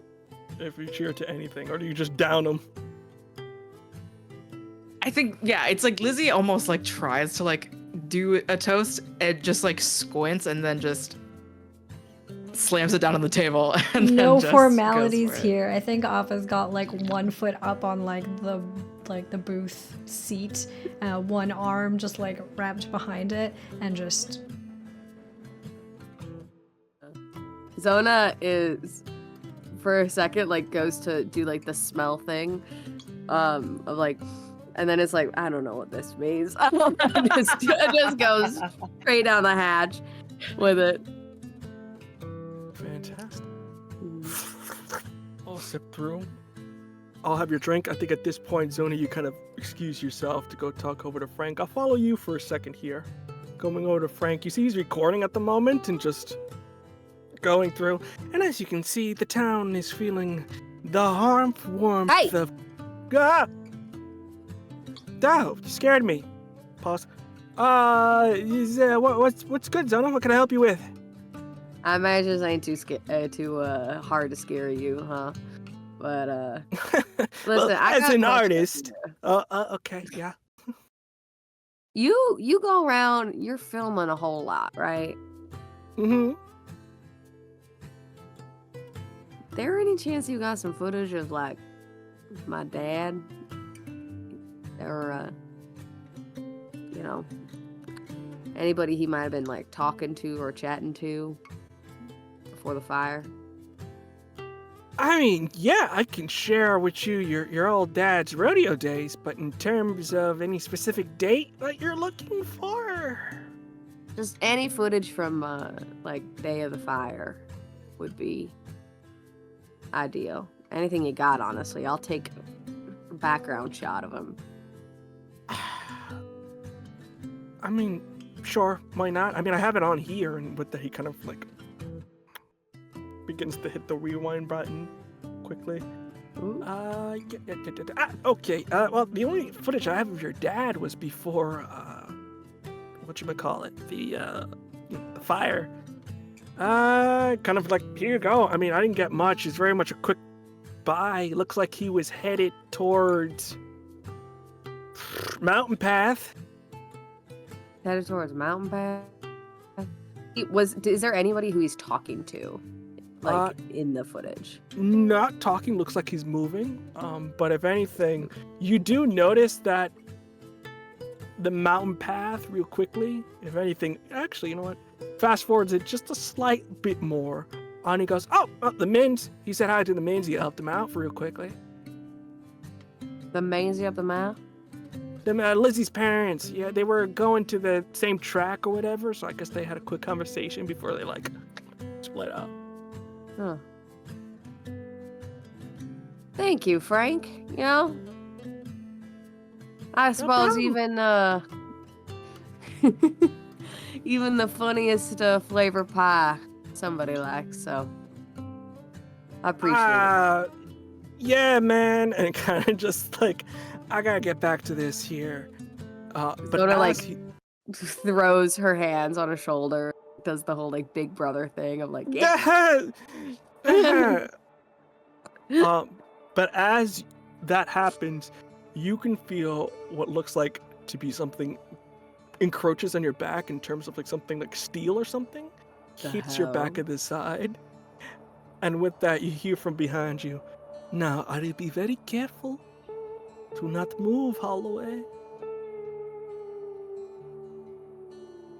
Would I recognize the feeling of this kind of steel? Is this a gun? This is a gun. Motherfucker! You turn around or you kind of just stay still in this moment? No, I'm not a fucking idiot. I'm staying still. I'm not risking this shit. I have been in this bar when people are killed in it. With that, you see, but you take a seat, Holloway. Let's have a quick chat, as they say.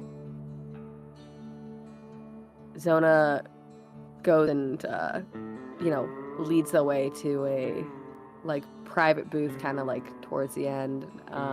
Looking back at our booth to see if either Lizzie or Ava Can we make a check to see? notice. Yeah, do we... I'm gonna make this a high DC because you are having a conversation, which we'll get to in a second. If anything, I'm going to say, I'm trying to think. I think if anything, we'll make this a brains check because this is like about seeing stuff. That's the closest I can get Please here. do. What's the I'm gonna DC? make it a- Please. I'm gonna make DC 12. Ooh. Okay. I have a D8 in brains, so I have to I blow up. cannot meet that. Explode! Blow up. Okay, hold on. I got a 6. I'm gonna Okay. How many spend tokens you got? an adversity token, which, thanks to one of my abilities, allows me to actually get +2 instead of +1, which will then explode the die. So I roll again. Yes, you do. You roll again. So you're at an 8 right now, so you need to get a 4 or above. Okay. Oh, damn. Oh, my Please, I God. need to see. I got a 4 exactly. Okay. You see it. So with that, for you, Lizzie, what did you roll? I got an 8, and I unfortunately cannot boost myself up to a 12 with the adversity tokens. So fantastic. So take another adversity token for you there. Ava, you'll interact here in a second because you are in a bit of a conversation. So you'll come in. But you notice this and are currently in the midst of trying to weasel your way out of the conversation that's happening with Alyssa apparently there. But with that there, going over to you, you find a little booth, and at this point, what you see before you is a bit strange, particularly the person who pulls a gun on you. You see that in terms of uniform, they aren't wearing any of the funeral stuff, but are in like their job uniform, as they seem to be a park ranger. You can see that they have the hat on with the sort of emblem of Hearth Valley's sort of logo with the bear and the trees upon it. And you can see they're about your age, maybe a bit older. Their hair is in a braid orange, and you don't particularly know this person too well, but as they sit down, you see they go, apologies, allow me to introduce myself, as they take their hat down, put it on the side. My name is Lavana, and I am here to give you a heads up. Holloway? Lavana. Would I recognize who this person is? I think if anything, don't have to roll for this sakes, you don't recognize this person, but you can see on their badge, or where their name is, that they have their name Lavana, but then also Murray. And that name you know from a little incident you had here or some time ago that some people died. Yep. Mm-hmm. Okay. Murray? What do I owe the pleasure? Well, I wanted to offer my condolences for the loss of your father. We all are shedding tear for the death of a great man. Thank you. I appreciate it. I'm sure, you understand the weight of a loss. Smart as ever, Holloway, with your big brains and your calm cowboy attitude, as they like to say. Well, here's the rundown. I'm here to give you a little warning. It's hard to get you off of that fucking ranch. Always there with Percy or some bick at your side. Luckily, I was able to grab you here. It would be really easy, as you can hear just this click back of the gun, to just unload on you right now. A ranger unloading on a civilian? Middle of a bar? Listen, I ain't the brightest bulb out there, but I know that's a stupid idea. We tend to do stupid things when we lose people that we love. Like I lost a brother to you. Man, guess stupidity runs in the family, huh? You're making fucking jokes when there's a gun pointed to you. You really are fucking dumb. It's one of my specialties. Well, here's this. I hope listening is one of them. I'm putting you on notice, Holloway. It may not be today. It may not be tomorrow. But you will die. and I will be the one who shoots you in the back of the head, like you did my brother.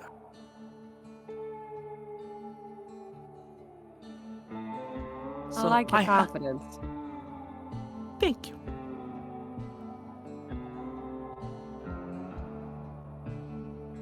I would highly suggest you get your affairs in order. And if you dare tell Percy about our little conversation, you could always lose a mother. People get lost in the woods. It's a dense place, and it is bear season. Zona, we're sitting across from each other in the booth, yes? Yes. Zona is gonna take her foot underneath the booth and slowly take it up Murray's leg. And just trust me for a second. Because the gun is underneath the table, correct? Yeah, very much of like it's in between their legs, so they're holding it underneath in between. Okay. Zona takes her foot, drags it up, letting that, cowboy boot leather go up the pants and upper calves, and widens her knees a little bit, Murray's knees, with her foot. Says, I don't need to be lost in the woods. Get a little dangerous.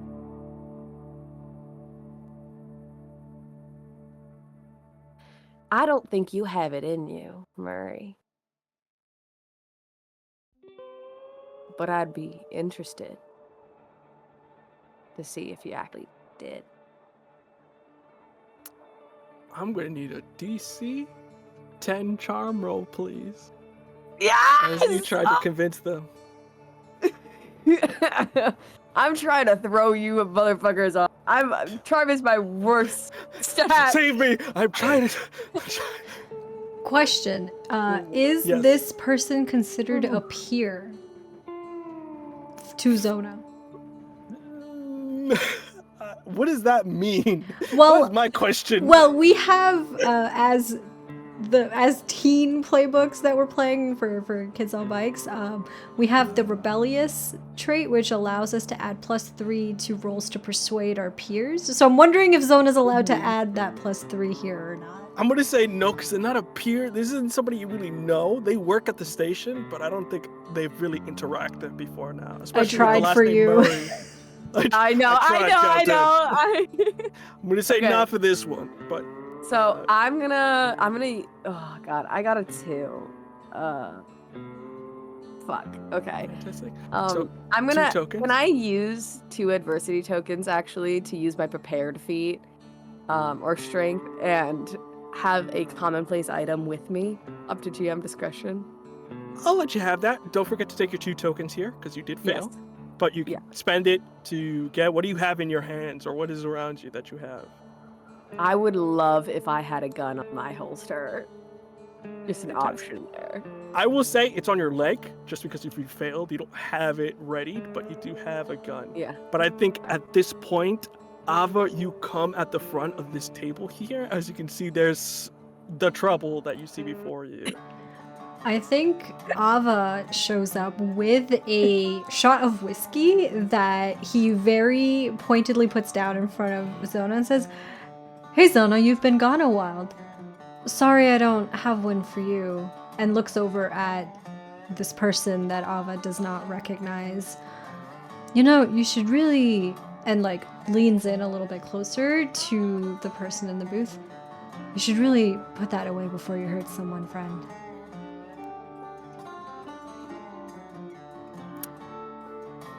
You see the gun clicks back to safety as they sort of put it in their jacket and go, "Well, I just wanted to put you on notice, Holloway." You see they take the whiskey from your hand, Ava, take a swig and go, "Don't walk out late at night in the park. As I said before, people get lost, grab their hat. You'll have a fine day now, the 2 of you." as they proceed to walk out the bar. Zona, what the fuck was that?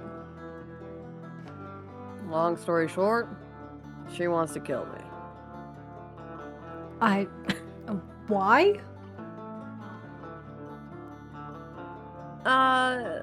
Not my fault entirely, but her brother's a stupid man. Got himself killed.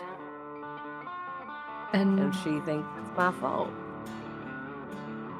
Oh, well, I mean, look, you can do a lot of things. I don't think you'd kill a man, so. Do we need to be keeping an eye out for you moving forward? I mean, I know Lizzie knows a lot of people. I'm sure we could set something up, some sort of community watch or something. Can I see, like, where Ava and Arizona are You do, standing but at this point? you're in a bit of a conversation here. Okay, cool. You're with, to be specific, without getting into it yet, you're with the sheriff and Alyssa here, as they're talking to you about some stuff. So you're not really able to get out the conversation at the moment, but you notice them together. I appreciate it, Ava, but don't worry. I'm a big girl. I can take care of myself. You know that. And Zona Yep. will wink. And also, like, just move her jacket a little bit so you can see the gun that she has on her. Just so you know that, like, she was safe the whole time. Yeah. And I think Ava kind of like, if it's okay with Arizona, will put an arm around her shoulders and kind of pull them in a little bit closer and go, look, I know you're always packing, but it takes a second to put a bullet hole through you, so. Don't worry. I'll protect you. I'll go and start leading you back to the table where Lizzie, our good friend, is. Yeah. Just a curious question. The GM is just curious. There's nothing to worry about. Does Ava know how to use a gun? I do not think that Ava knows how to use a gun. I think this is, like, Ava is a transplant from, like, a city some ways away. His parents moved to this town specifically for work with Cyclone, and so he is very much, like, did not grow up in this town, did not grow up in the country or anything like that, and I think just didn't have the same kind of, like, exposure to, like, hunting and you know, other instances where you might need or want a gun. So I think this is all very, like, new to him in that way. So he never, Gotcha. though he's been here for a little bit now, I think he never really, like, got into that side of things. Fantastic. I'll say, if anything, the two of you come in this conversation. Before you see there's one Alyssa. They're very prim proper, not in funeral attire, but very much more Cyclone secretary gear here.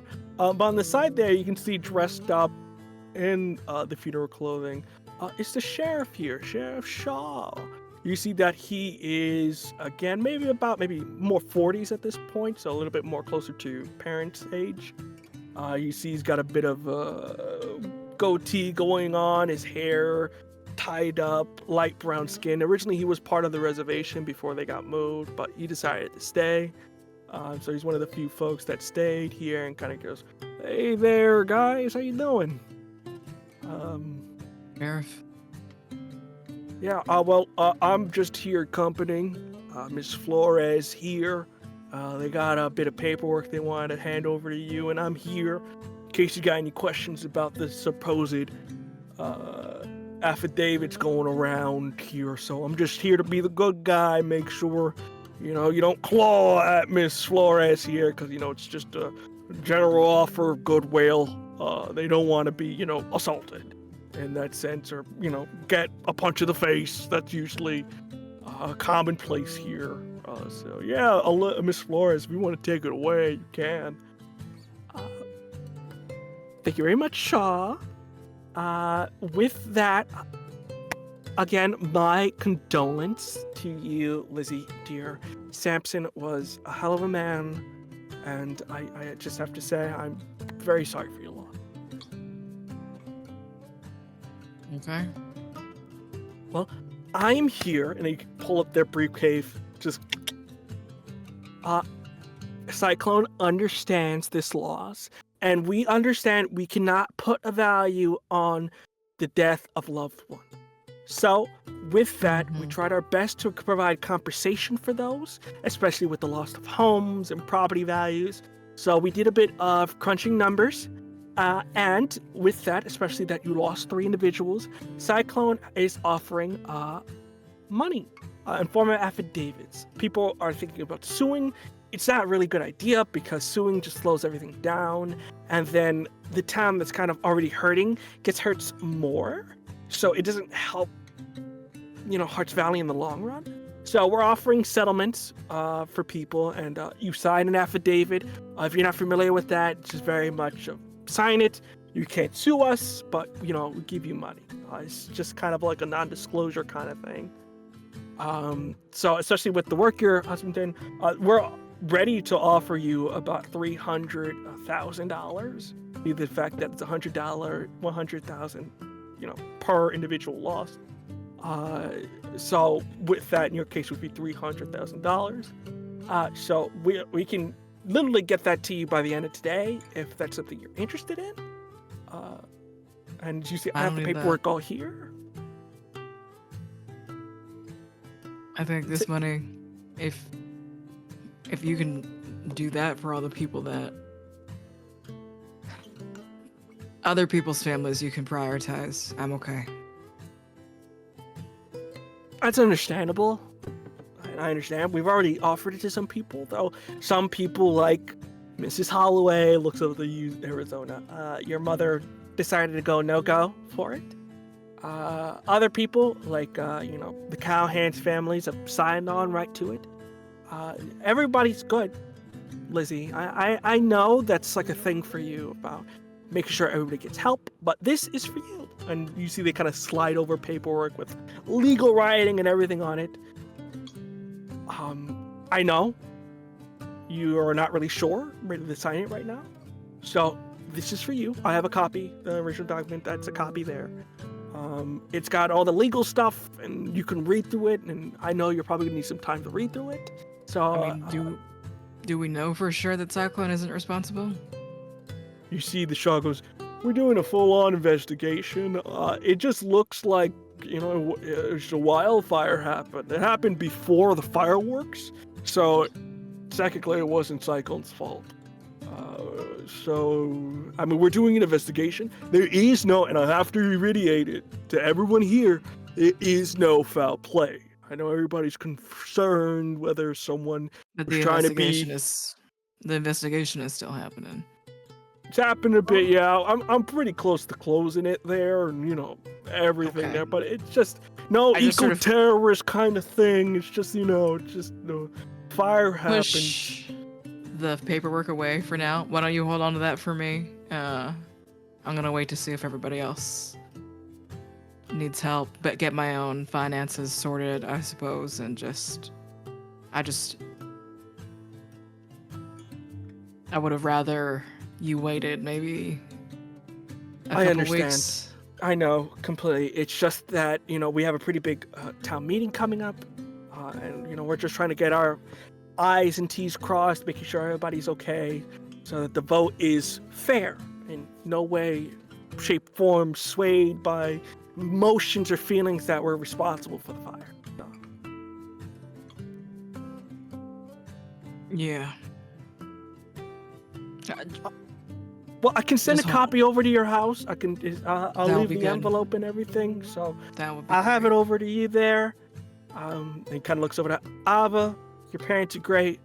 Tell them I said hi. I know I'm doing some of your work for your mom there, so said hi.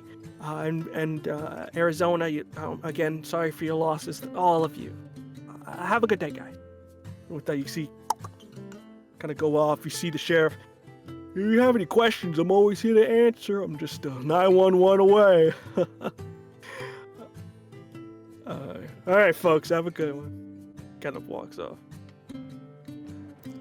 You shouldn't sign that. I don't like that at all. No. Why are they making people sign these fancy contracts fresh off a funeral? Because they're worried Grief. that, Money. you know, they're just trying to secure people's votes for the mall development. That's all. And, Ugh. I mean, them talking about suing, why would they be worried about people suing if they didn't have anything, if they didn't do anything wrong? I think you're onto something there, Ava. Yeah. I don't know. It all smells like bullshit to me. You can't just dangle money in front of people, promises like that. Get them to do what you want. That's not how community works. Oof.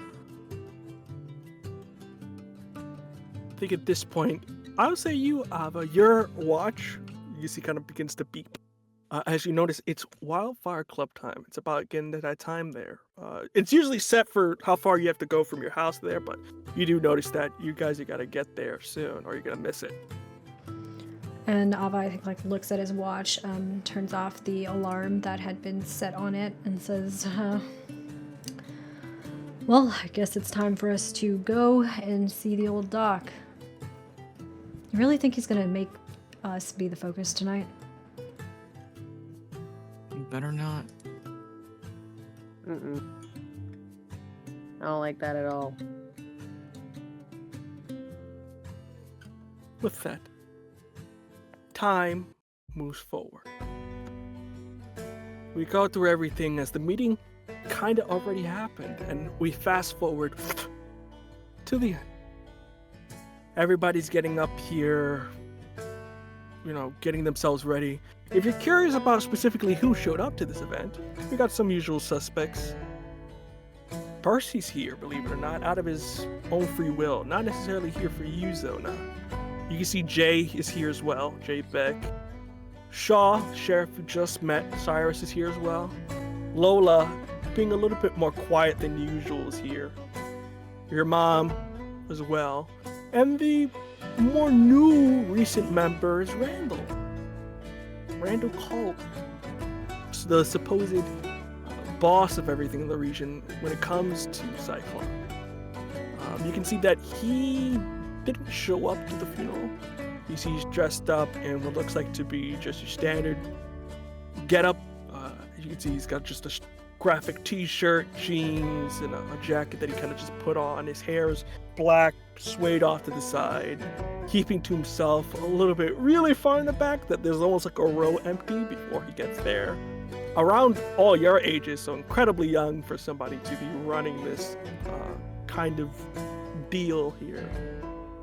And shades on, as if he's trying to hide whatever he's looking at or trying to hide his emotions. But with that, the meeting kind of ends. Everybody begins to set things up. You see that some people are trying to grab some food or some last minute coffee before they set up. And at this moment, you see Dr. Moran, almost like a t-shirt folded up by the arms to really hone in the fact that I'm just a cool guy that's trying to fit in with you, cool teams. Energy kind of calls up to you all and goes, well, I know that was hard for you guys, but thank you for speaking. I think it was important that we talked about that stuff today.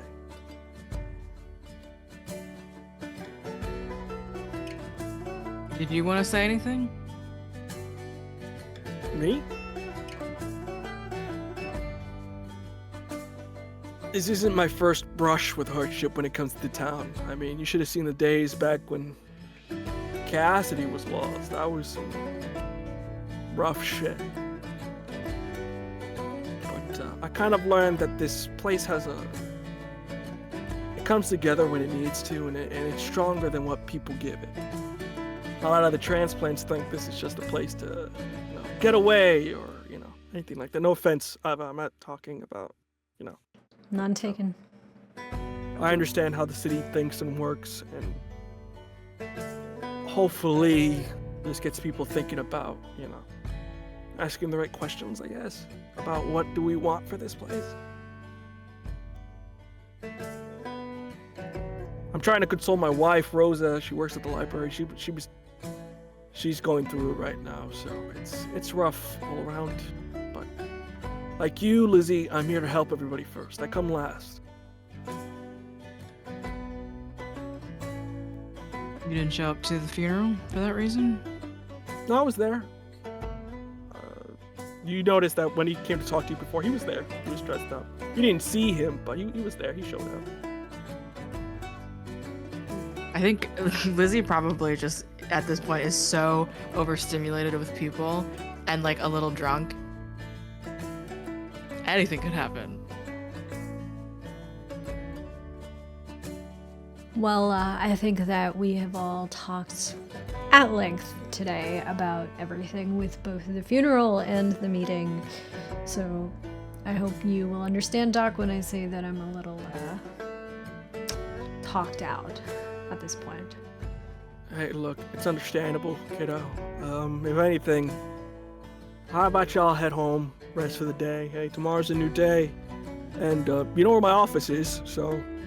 And if any of you, free of charge, want to speak about anything or want to talk about anything, my door's always open for you guys. Again, free of charge. I ain't going to charge, especially you guys. You've been through enough already. The last thing you need is another paycheck talking to an old quack like me. I appreciate it, Doc, but I think we all agree that that's not really the focus of the point.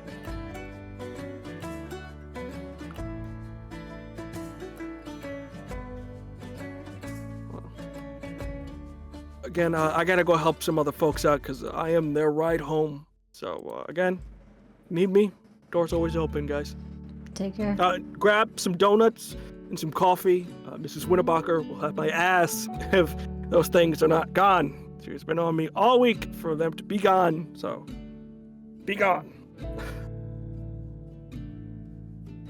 Yeah, I'm sure we can find a use for him. All right, guys. Remember, it gets better, and I'll see you for the next meeting. Have a good one, guys. You can kind of see he kind of walks out.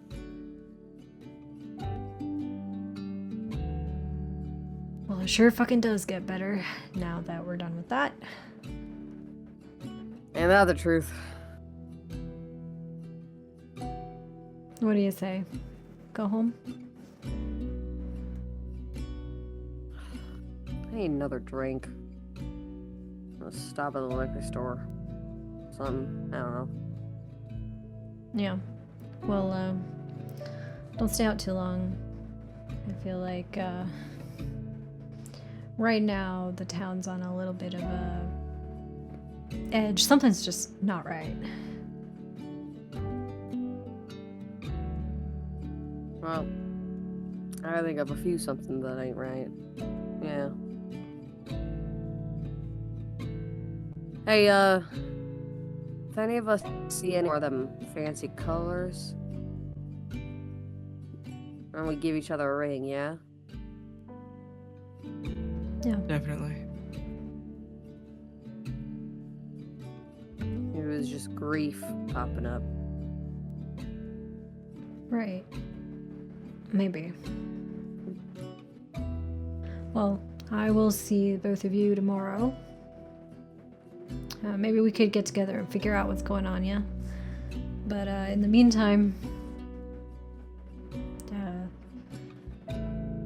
take care, I guess. I'm not really sure what to say in this situation, but... Take care. Take care. Fantastic. Tona's gonna head out. Same. Lovely, lovely. I want to, as we sort of close off for the most part here. Are you driving back with Lizzie, Ava, or are you finding another ride back? You can get your parents to pick you up. Your dad most likely will pick you up if you need somebody to pick you up. I mean, it's a pretty smallish town, and I think Ava could really use not being around people right now, and so I think he's just gonna walk home, honestly. Take kind of a long way around. Gotcha. So, you taking in the sights, walking back home, as you sort of walk through, taking in the skyline, and as you get into your house, you can see that your mom is still on the phone, though it looks like it's closing out at this point. You see they give you a wave before they go off, and you go to your room, How do you feel in this moment after the day you've had? Oh, tired. I think Ava lays down on his bed and just kind of like stares up at the ceiling. The lights are off in his room, and I think from the window there are headlights and other kinds of like sort of lights kind of streaming in every now and then, making stripes on the wall, on the ceiling. And he is just laying there, I think.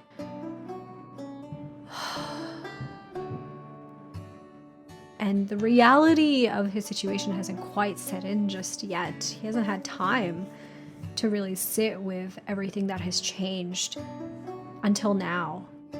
And I think it feels like his body's been so tense for so long, and like something just releases. And he just sinks into his bed and lets that feeling wash over him and just lays in it, not having to worry about what comes next, really. I mean, it'll be better now. It'll be better now.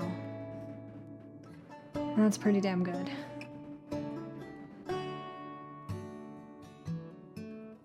Camera pans away from you. Zona, you get your bottle of liquor. Do you head back to the ranch there, or do you spend your time drinking it over at the curbside there? I think Zona is gonna. I mean, Zona has like a place in the trailer park that she doesn't go to often. And I think in this moment she wants to be alone. And she does think about how, when she's not on the ranch, she is in danger now. But in this moment, that's kind of a welcome possibility. So she heads to her home in the park and sits by herself alone on the bed and drinks. No television, no music, just liquor and thoughts.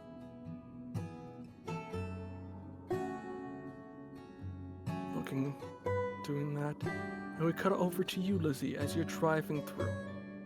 How are you feeling as you're driving back home with all the stuff you gotta put in the bag?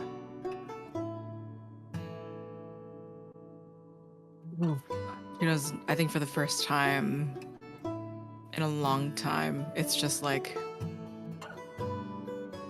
there's a feeling that surges through her that's like, I think I'm going to stay up late drinking and smoking cigarettes in my parents' home, which is never something that she's ever really done. Every now and then had wine with her parents, but she's just like, I do not want to sleep in this place. Has to figure out what to do. She considers calling Lola, but then she's like, am I gonna be a pervert if she had been grieving while at the Iron Bowl, and then like they're both grieving, and then there's just like this repressed feeling where it's just like, is reaching out to somebody right now and asking to sleep over gonna be like the most disgusting thing to ask? And she just like gets stuck like holding the landline, the phone, and she just puts it down and just keeps smoking inside. Or rather, she's driving in her mind, she's just seeing like, yeah, that's what I'm gonna do. That's the vibe you're setting. Yeah, just the tears don't come down yet, but she's afraid if she winds down for bed that there will be tears, and that she just doesn't want to feel that. Well, it's a quiet night, and as you sort of pull up, thinking about how high, how fucked up, but whatever you're gonna do, you walk to the doorsteps of your house. And as you sort of put your key in and proceeds to do, you notice you hit something with your foot. As you didn't notice it before, it was just there, but usually you could see packages. This one's just kind of slip your mind because you're just so busy. But before you see what looks like to be some sort of rectangular shape covered in what looks like to be some old newspaper.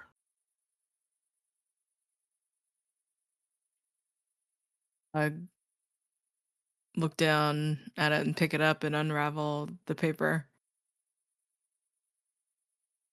Well, it's a bit strange. Um, I don't know how to describe this. You unravel it. You can see the newspaper unravels. Inside of it seems to be a VHS tape, but rather than it looking spick and spam, it looks dirty, slightly broken in nature. You can see on the inside of this wrapping, as you kind of look over it, you can see painted in white, "They lied to you." And on another fold, "What happened to Amber Woods?" Is that a name that's familiar to me? Not that you can think of. I get mad. Like, driving drunk, by the way, 80s, perfectly fine. And I'm just like, Franklin, what the fuck?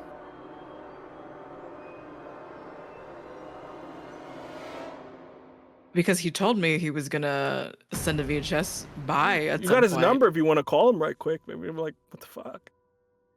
I think it's not the first thing on her mind. I think she goes inside. Fuck whatever's still in my trunk. Whatever happens, happens. I go inside. And curiosity and morbidity surging through her, she just pops it in, just waiting to see what exactly she's gonna chew Franklin out about. Turns on the TV. Oh. Hear it whirling. And it's dark. No lights are on yet, as the only light emanating is that of the blue startup screen. As the tape plays, first thing you notice is the date. In the corner of it, you can see where the date is stamped 1983, November 16th. But it becomes unimportant as something plays out. It's almost like something out of those horror films you see at the drive-by. You see that it plays out as someone is somewhere in this strange, like, cave structure. As runes are carved into the stone and are all over the place. Someone seems to be recording this from some sort of secret hideaway, or it's cramped, not really showing their face. But what they show and focus on seems to be a group of hooded figures in robes with purple and golden inlay. And a young man who is strapped to the center stone.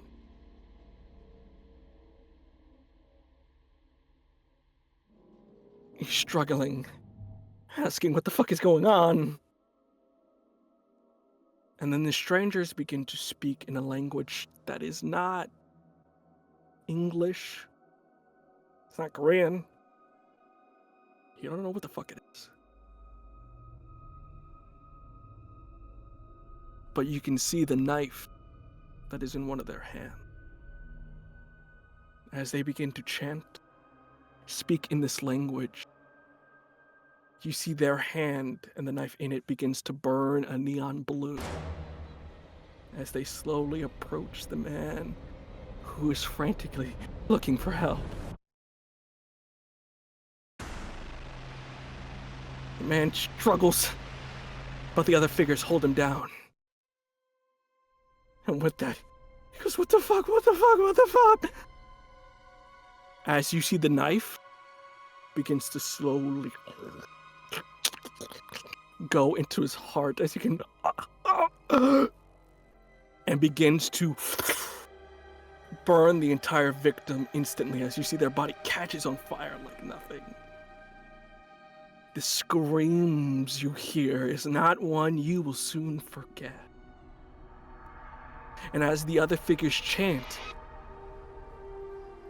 you see something begins to emanate off of this figure, misty-like. And they begin to consume until there is nothing left of this man but ash. You see the runes about the place react in nature as they begin to glow blue as well before they die down. You see there's a bit of a cuts and jumps. The tape is damaged, so you're trying to fiddle with it. The figures are talking, but you really can't hear it from the distance. But sadly, whoever is recording this slips. You can hear in their breath. And with it, the figures move fast. And some of their hoods come off. There's about, you want to say maybe 6 of them? Well, you see 6 faces. You see the face of John Holloway. You see the face of your mother and of your father. And they rush for this person as the tape cuts out.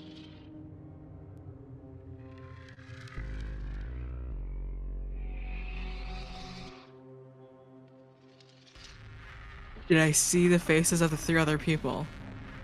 You did. You know exactly who those people were. I think if anything, rewind, pause. Clear as fucking day. You don't see the other people. Their hoods are still up. You're not really able to get any discrimination of man, female, whoever. You don't see anything. Their faces are covered and their bodies are covered as well.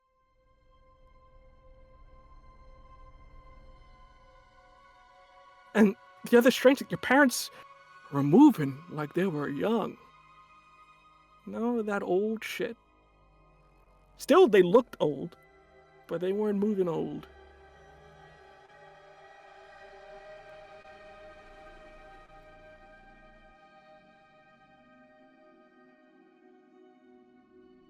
What's your last thoughts here as you see this? Television paused on the scene.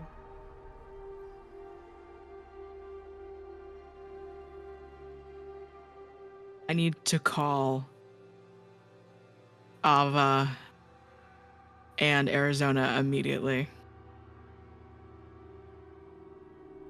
You go for the phone, pick it up,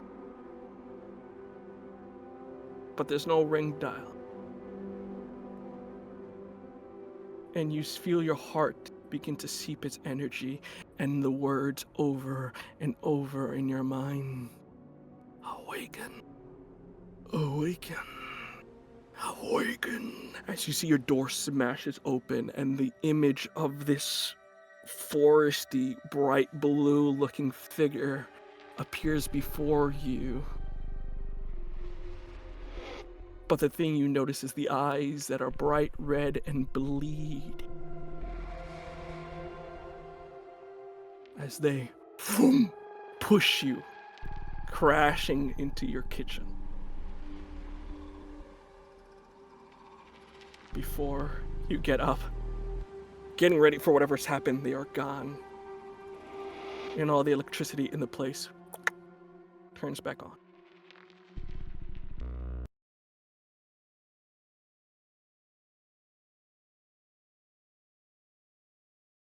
I I'm with. go to call, get them on a conference call. With that, you real quickly call all of them. You're all on the line here.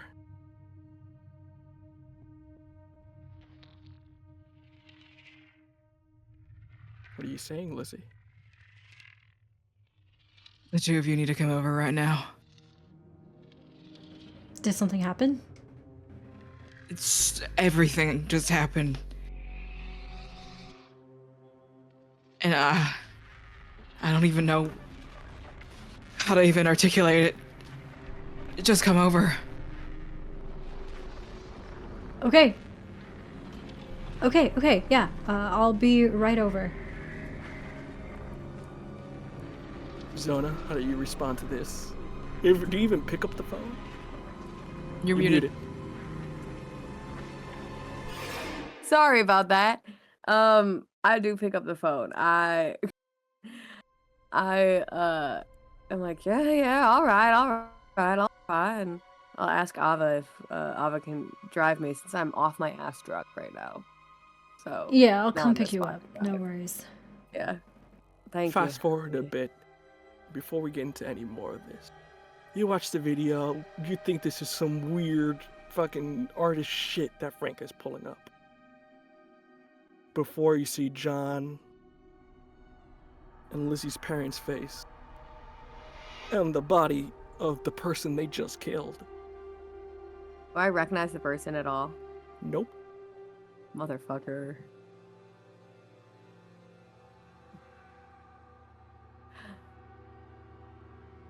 This can't be. This ain't. This some funky, funny magic shit. This some that special effects. I would have said exactly the same thing. Franklin would have been the person that I would be calling, dragging his ass through the dirt. But a bright blue ghost person thing surged into my house. All the lights were off and flung me across my kitchen. And you sort of see the damage, like the Lizzie shaped destruction of her kitchen table. Awaken. Again.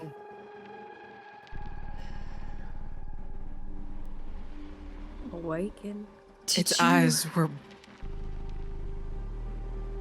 Did either of you see anything weird about your parents' behavior or anything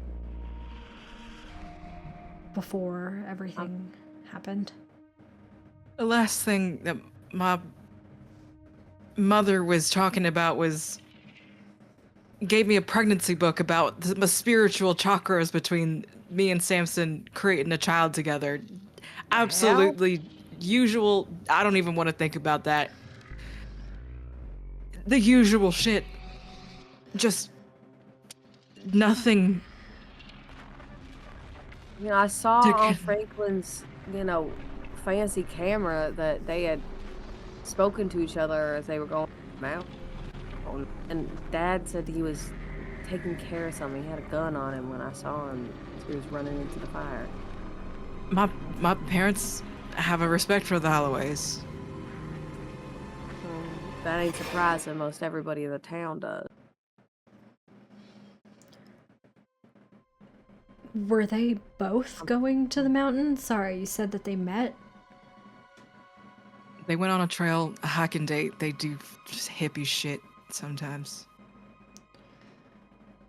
And I think Ava will go and rewind the tape and try to get a better view of if there's an outside of this place that is shown in the beginning of this tape at all. It starts in the cave and it ends with this person running away. Okay, and we can't see the outside at all in the video. Okay. You see the walls with runes on them, but that's it. So I think Ava tries to find some sort of clue as to where the opening to this place is and isn't able to find one and says, fuck. Okay, well, I mean, if your parents have been... I don't even know what to call this, but it's clearly in something outdoors. I wonder if that trail... I think we need to go to that trail, and I think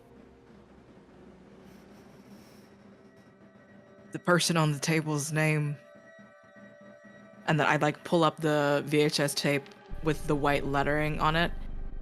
I think that person was Amber Woods. And I think he's trying to reach out to us. Like, from beyond? Like a ghost? Ghosts aren't real. That's impossible. No Ghosts way. are real. No, somebody alive is fucking with us. I just got threatened today by someone. Someone is fucking with us. I will let you know, Lizzie, probably not the person who's dead, but you think, if anything, if Amber Woods, there was the person recording. Maybe it's that person, not necessarily who was on the slab.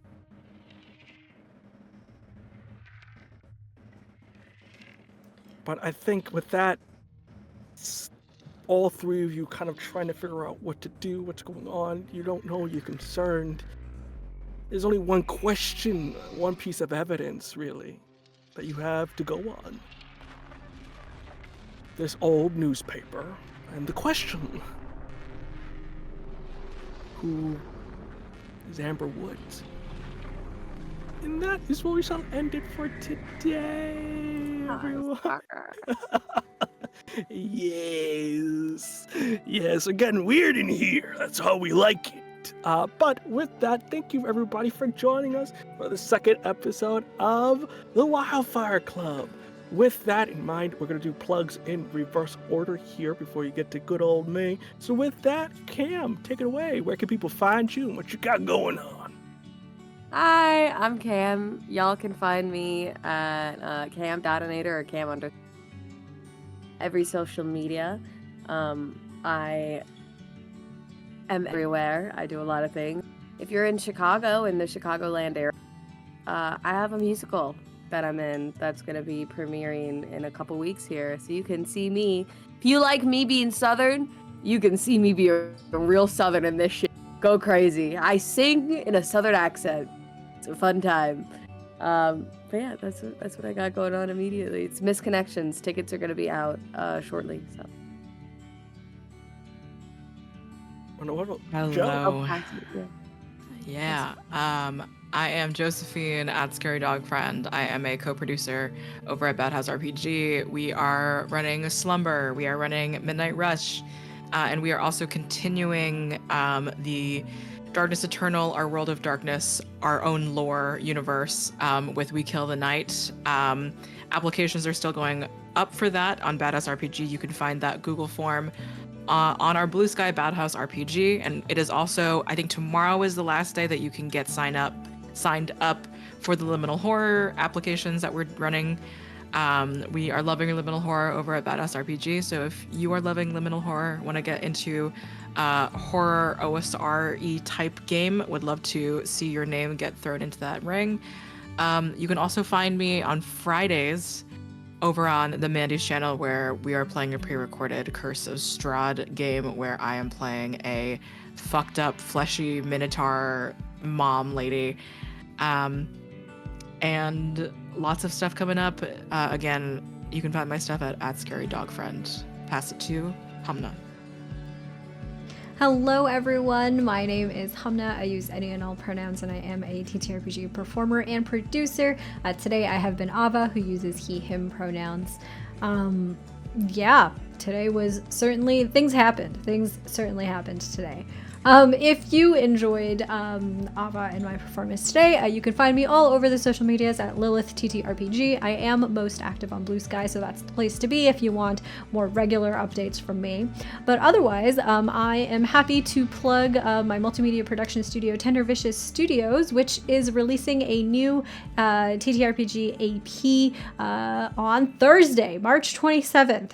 That is coming up real soon. So if you want to see your wedding invitation information for that actual play, you should go check us out on Blue Sky at tendervicious.com or on all of the other social medias at Tendervicious Studios. That includes YouTube, Instagram, TikTok, and Tumblr. So we're trying to be in all the places. It's going to be real fun, and I'm really, really excited to show that to folks. To people who are particularly observant, I will say you will have a more fun time listening to the podcast. So yeah, pay attention to stuff while you're listening. And that is kind of the only clue that I will give to y'all about what's going on with that one. Yeah, and with that, I will pass things back to Chris. Hi, how you doing? I'm the man who traumatized you today. My name is Chris, and you can find me all over the great wide interwebs at VO Cologne. More on Blue Sky than Twitter these days. In terms of what we got going on here, Wildfire Club is primarily what we got going on. Though next week we'll not have an episode as holiday stuff. So we're taking the week off next week, and we'll come back swinging with episode 3. But with that in mind, thank you for joining us for another wonderful episode. And we'll hopefully be back to answer the question, who is Amber Woods? But until then, everyone, we hope you have a wonderful rest of your evening, and we can't wait to see you again. Until next time.